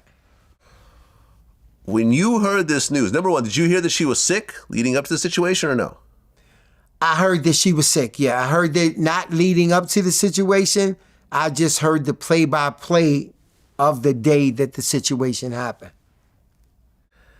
A 47-year-old dying from pneumonia sounds crazy. Right. Especially someone who has means to the best doctors and everything else like that. I can imagine if some homeless person dies of pneumonia. I get it. Right. But someone who has access to the best hospitals, the best doctors, to die from pneumonia sounds crazy. Right. Were you around Puffy after this happened? No, I've been around Puff after that happened, but not on a daily basis. Like if he went to Vegas to do a Ciroc party, he would holler at them and say, yo, Barnes could be the contact person out here. So in those type of situations, I was around. But I did speak to one of Kim's best friends, and I kind of just needed to know. And I asked him, I said, what do you think? And this was one of Kim's closest friends. And she said, Barnes, I would hate to think that he had something to do with it. She said, but I think it was Kim's birthday or even Diddy's birthday, and they went over to the Miami house, and they said that Kim had an IV in her arm the whole night. So I guess she was feeling sick or wasn't feeling right, and they put the IV in her. But she said that whole night that Kim had the IV and she was acting funny. And they thought it was just because of drinks or something, like, oh, Kim must be drunk or something. But she said, Barnes, she literally only had 2 drinks. And she said the next day is when Kim started complaining about being sick.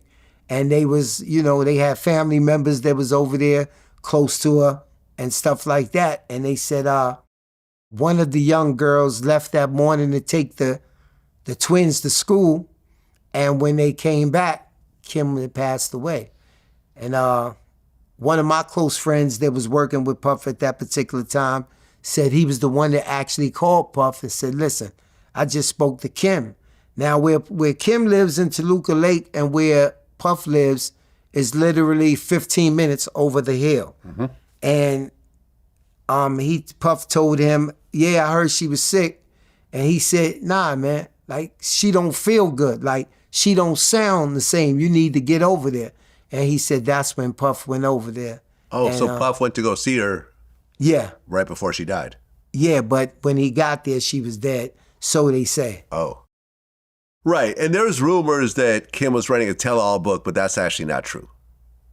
From what I hear from my best friend, she said Kim wasn't writing a tell-all book at all. She was writing a kid's book. Yeah. And she was trying to, she didn't like the way that Puff controlled her and controlled the money that he would give her for the kids.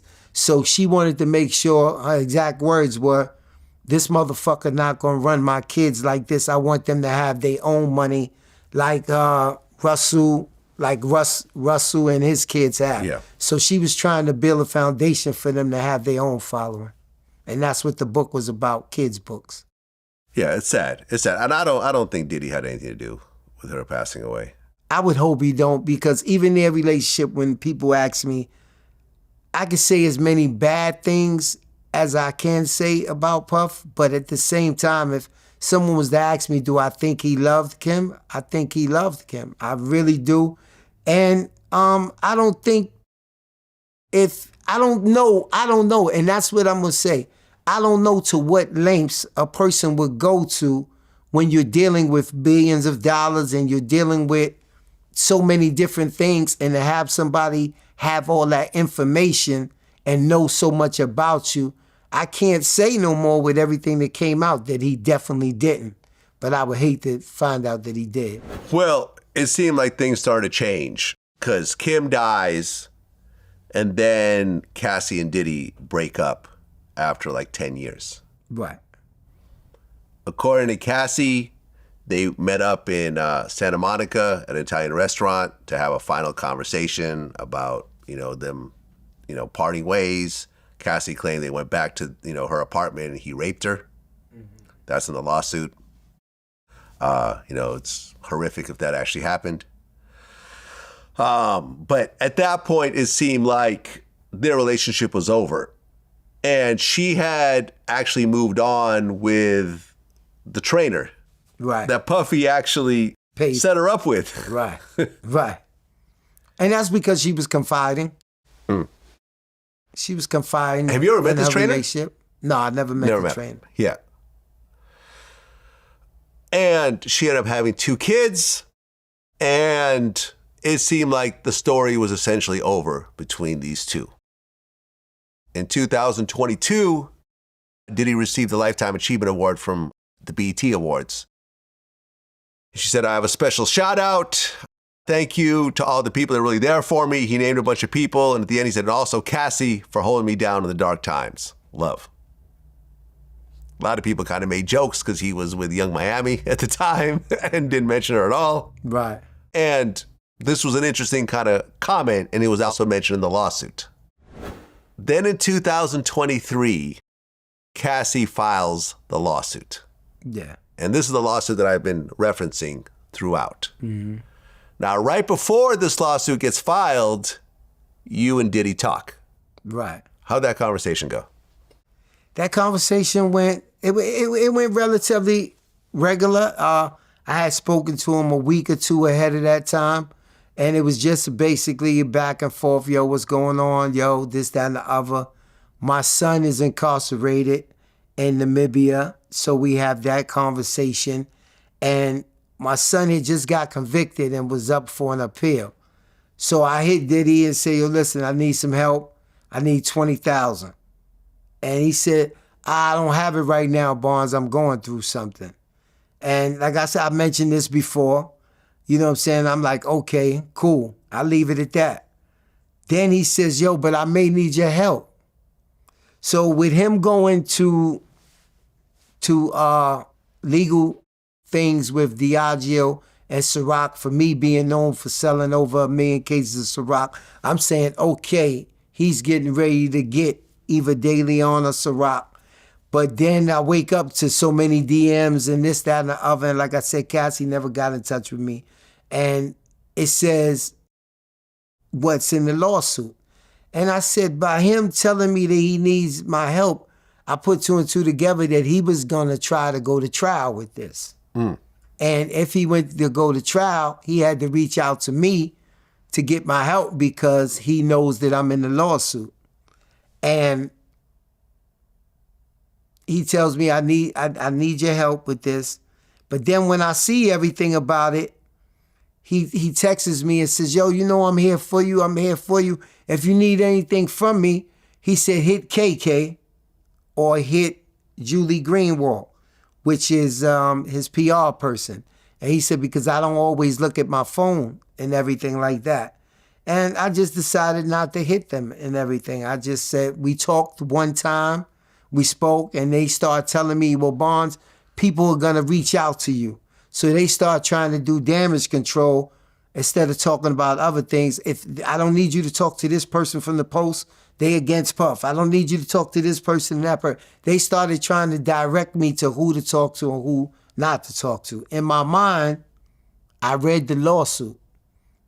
At this particular time now, I go and I read the lawsuit. Yeah.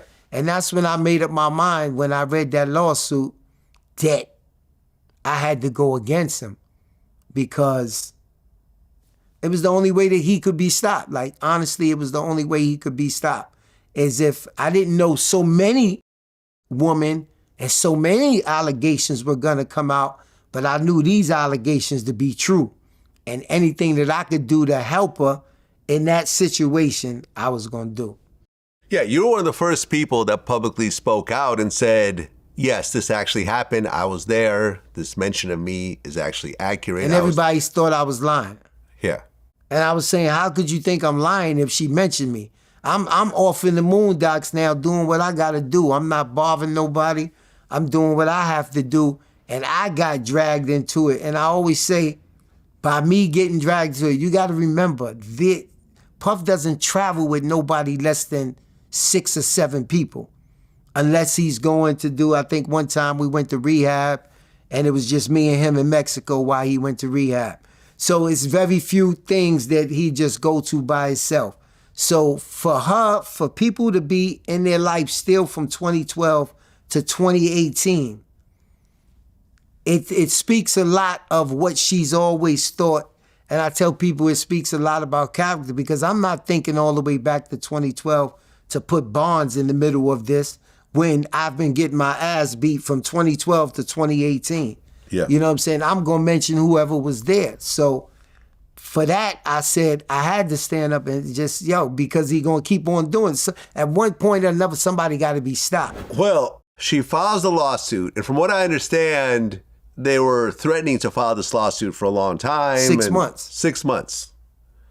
And she asked for what, 30 million? 30 million. 30 million in the lawsuit. But as soon as she files it, less than a day later, they announce that it's been settled. Right. Now, I've talked to a few people. I've heard the settlement numbers in the low millions, the low single-digit millions. I don't know if it's true or not. You know, you have to understand that in a situation like this money's not taxed. On a lawsuit that has to do with abuse, she'll get all the money straight. $3 million is still a lot of money. You know, but I don't know. But from the outside looking in, him settling this lawsuit so quickly made him look even worse. Well, at this particular time, what people got to realize is that's not him settling the lawsuit. Because by her naming so many people, all of these companies got insurance. And from what I'm understanding, it was the insurance say it's not up to you to settle this lawsuit. We're settling the lawsuit because they didn't want other things to come out. So they superseded what he thought and said, no, we're settling the lawsuit. We're paying her. So that's what I'm getting back. Makes sense. I can see it happening. But as things go, this lawsuit triggered a whole bunch of other lawsuits. Right. Some girl that was in the studio with Diddy in like the 90s who claimed she was underage at the time. That lawsuit. Lil Rod. That lawsuit seems ridiculous, honestly. Did you read through that one? I read through that one, and I'm going to be honest with you. Now, you weren't around when Lil Rod was around. I wasn't around with Little Rod, but being a person that was around and me reading his lawsuit, as crazy as it sounds, the only thing that sounds crazy to me is the stuff that I don't know about, like the Cuban Gooding Jr. type of stuff. Yeah. But as far as everything else he said, if you a type of person that's there because him living with him, I've seen that a million times. You know, whenever somebody is working on an album, he actually takes that person with him wherever they go. Huh. They actually move into the guest house. They actually go on the trips and everything with him.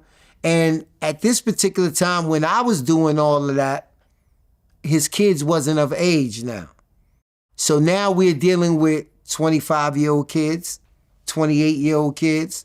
So that allows the younger generation to come into play now. They have girlfriends, they have friends. So the same type of security that was around when we was there, we didn't have to deal with them. So if Puff came back from a party, I'm standing at that front door. Yo, they with you? Because he's so high, he don't know who's in, we just going to the house, let's go. Mm-hmm. So now if nobody's there to step up and say, yo, how old is you? But now you got Christian and Justin who's in their 20s, early 20s at this time. Of course they got girlfriends and friends that might be 19, 20, 21. And unless somebody is at that door to be like, yo, you look too young to get in here, that, it could have been some younger people there. As far as the drugs and the marijuana and the drinking go, yeah, we always see that. That's nothing new. Yeah. So I can believe Little Rod. I can actually believe him because if you're going into there with now it's all about phones and it's all about tape and everything. So I can believe what he says about seeing all of these type of things. That I do believe. Well, with all these lawsuits, Diddy finally issued a statement. He said, "Enough is enough. For the last couple of weeks, I have sat silently and watched people try to assassinate my character, destroy my reputation, my legacy. Sickening allegations have been made against me by individuals looking for a quick payday. Let me be absolutely clear. I did not do any of the awful things being alleged. I will fight for my name, my family, and for the truth." That statement didn't age well. That was a PR statement. I know. When I read it, I was sickening when I read it. Yeah. Because I said, you still ain't learned. That was my exact words, you still ain't learned. And if you look at any of my interviews, people say, yo, do you think he did? No, he deserves, I say he needs to humble himself, be real with himself, and he needs to seek help because he was a powerful man. So people say, yo, all these lawsuits coming out of nowhere, it can't be real. No, it's like David and Goliath. Once somebody stands up to him and it's out there, now these other women are feeling comfortable speaking about it because they felt they had no chance of winning before. So now, since it's out there, I do believe them when they coming forward. I don't care if it was 20 years ago, if it was 30 years ago, if it was 40 years ago. Now he's vulnerable and they're speaking up. Now they seen the video and it's bringing back everything that they went through. So they're speaking up. Earlier this year, the feds raid Diddy's Beverly Hills house and his Miami house. Right. So now things are getting serious. Because when the feds come, that is the United States of America versus you. 95% conviction rate, or maybe 98% conviction rate. They go in, I think like his sons get handcuffed and so forth. And now everyone's like, okay, now this is getting very serious. Right. When you heard about the raids, what did you think? What do you think they were looking for in those raids? I think they was looking for anything, any evidence. I think they was looking for videos. I think they was looking for tapes. I hear a lot of people say, first let me say, when I was there, we didn't have none of that stuff. We didn't have videos and everything. We tried to stay as away from videos as possible. Yeah, you had your simple videos of the front door, of the stuff like that, but none of the rooms or anything. But so much has went on between those times. So many things have been stolen. So many other accusations that came forward. I believe that they was looking for videos of anything that they could convict them on. I also believe that it was some powerful people that could be in them videos doing certain things that they want to get their hands on. I also believe, a lot of people say they went in with force. But I also say they don't know what they going into. You hear so many stories about, yo, he got guns. You hear so many stories he got this. You hear so many stories that he's with this gang people. So you rather go in there and be safe. And then we all look at Justin and Kristen as kids, but Justin is 30 years old. Kristen is 25 years old. They're his kids, but they're not kids. They're grown men. So I do see them going in with force.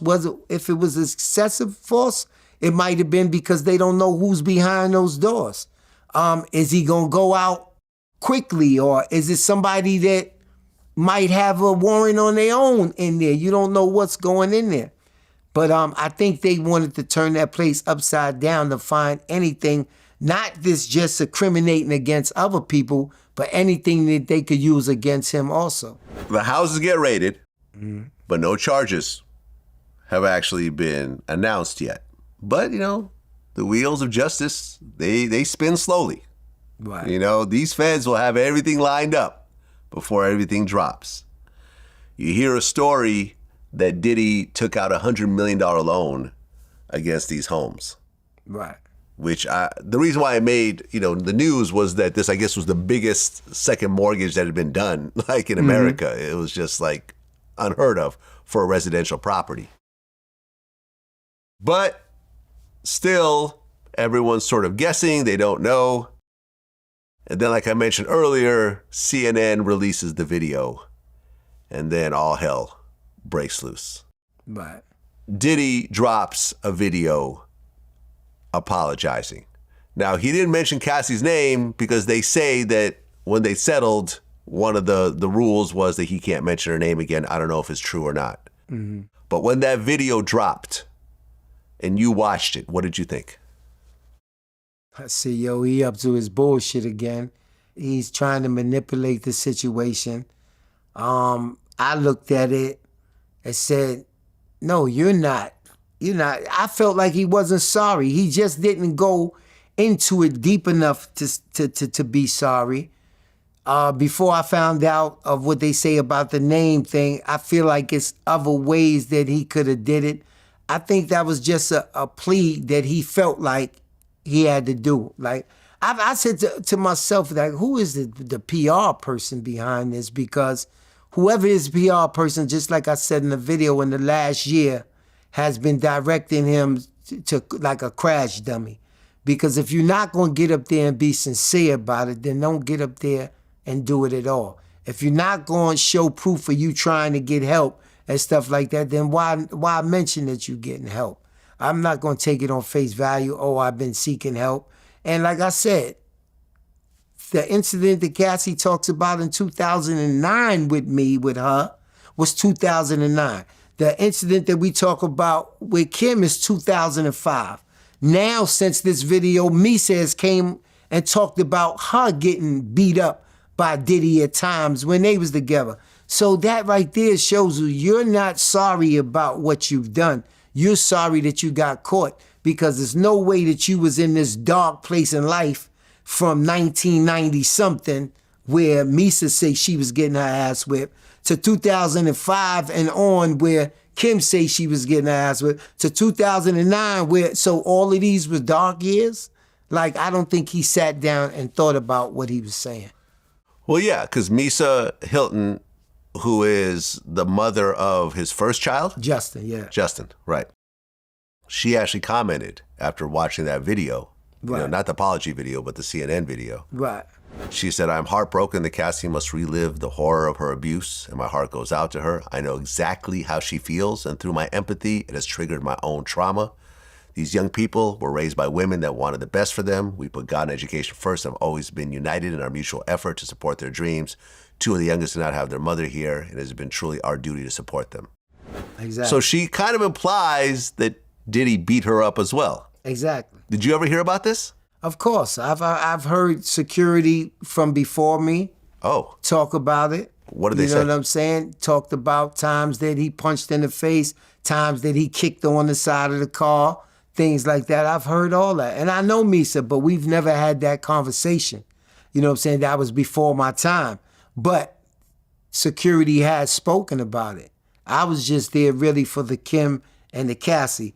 But they talk about the beatings that he had with Misa. Well, then the final chapter, as of right now, happened.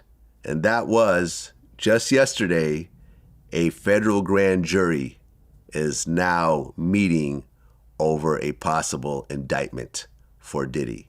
They also said there's a video of a male sex worker being abused by him. God knows what that means. And I believe that after this male sex worker actually has to say something, I believe that what we're going through with the woman is going to happen with the men. I believe the sex workers throughout the years are going to come forward and say exactly what they've been through, exactly what they did, and exactly what they had to do.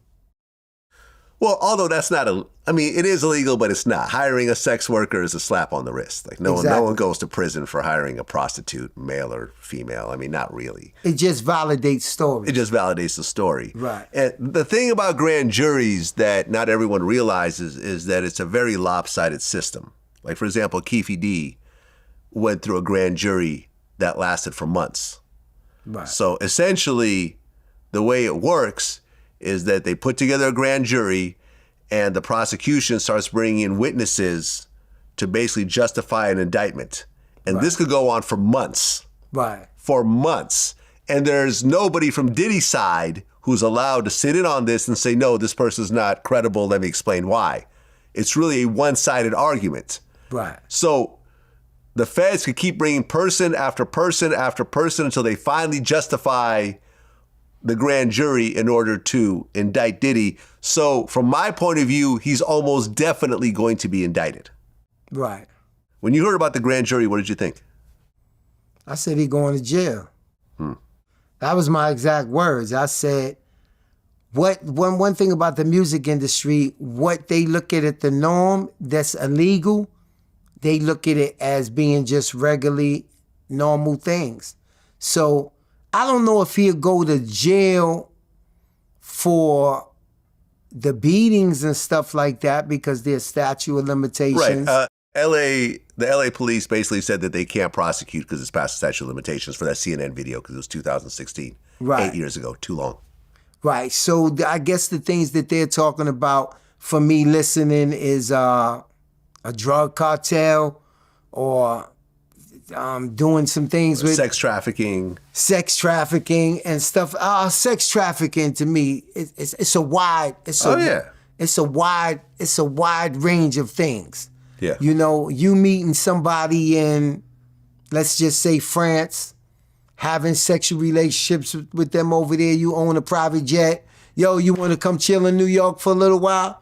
And the person gets on the plane and comes to New York for a little while. If you have sex with them in New York, is that considered sex trafficking? Yeah, it's very gray area. It's a gray area. It's very gray area. Yeah. Yeah, I don't know what they're trying to charge him with at this point, but if they have a grand jury, right, that means they're bringing something. He's 99.9%. You know, Johnny Cochran famously said that I could indict a ham sandwich with a grand jury. Right. You know, so now he has this hanging over his head. And, the accusations keep coming. You know, Rolling Stone put out this big article that basically goes back to like his college days. That's like right. people said that they saw him, whipping a girl with a belt. Right.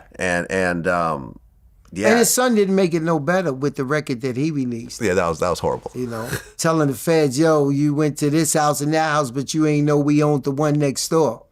And then when they do their homework, they say, oh, we ran into 2-Star Island, but we didn't realize he owned 1-Star Island. So, making them look like assholes ain't doing you no better neither. No, I mean, listen, I've always said this. If I was Diddy right now, with the type of money that he had, and I still had my passport, I would go somewhere where there's no extradition policy, like Russia, let's say, where that the U.S. can't go in there. Right. And I would just live out the rest of my days in my mansion, and at least I'm not going to prison. Yeah, I believe somebody else just moved out the country like that. I believe Russell Simmons just moved out the country. It wasn't just. It was a while back. But, okay. And Russell's never been charged with anything, but there was a documentary that was coming out that actually did come out on HBO Max. Okay. About a woman accusing him from something from like the 90s. Okay. And so forth. And, basically when you look at that situation, you see what happened to R. Kelly. R. Kelly's in prison because of a documentary. Okay. And I think that people like Russell probably looked at this and said, okay, if this happened to R. Kelly over a documentary, I'm not going to have it happen to me. Let me just go over here. I'm an older man. I have money. Let me just chill and see what happens. And since then, he's been back and forth to the U.S. He's never been charged with anything. He has a lawsuit, but it's just a civil lawsuit. Right.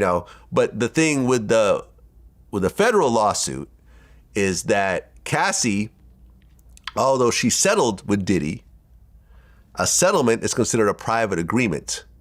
So if the feds come and ask her to testify in a criminal case, she could absolutely do it.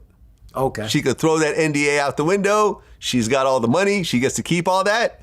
And she could get on the stand and basically say exactly what she said in that lawsuit on the stand. And it appears to me that the money didn't really bring closure to her. It seems like she's probably still mad at him and still hates him. And, she made a statement after that video came out, on CNN. And, you're going to have a lot of people come out of the woodwork and cooperate against Diddy. Money, and that's what I tried to explain to a young lady yesterday. Money doesn't solve the issue when it's mental. Yeah, money will make you live better, but money is not going to let you do away with the trauma that you've been through. Yeah. So she got 30 million supposed to be. Yeah, she can live good, but when she's alone at night or when she's doing something at night, you're still going to replay these beatings and these whippings, and that's what's happening now. That's what's happening with women all over the world. They're reliving that situation that they've been through throughout their life that they thought they put away or they was able to put away in some way, form, or fashion.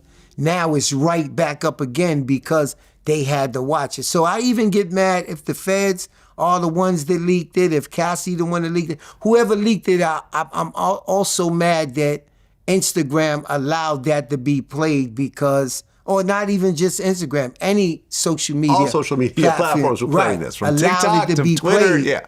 Because the medical bills for that now, which I'm hearing from domestic violence teachers myself said, yo, this is literally hell right now I'm going through. I'm like, what are you going through?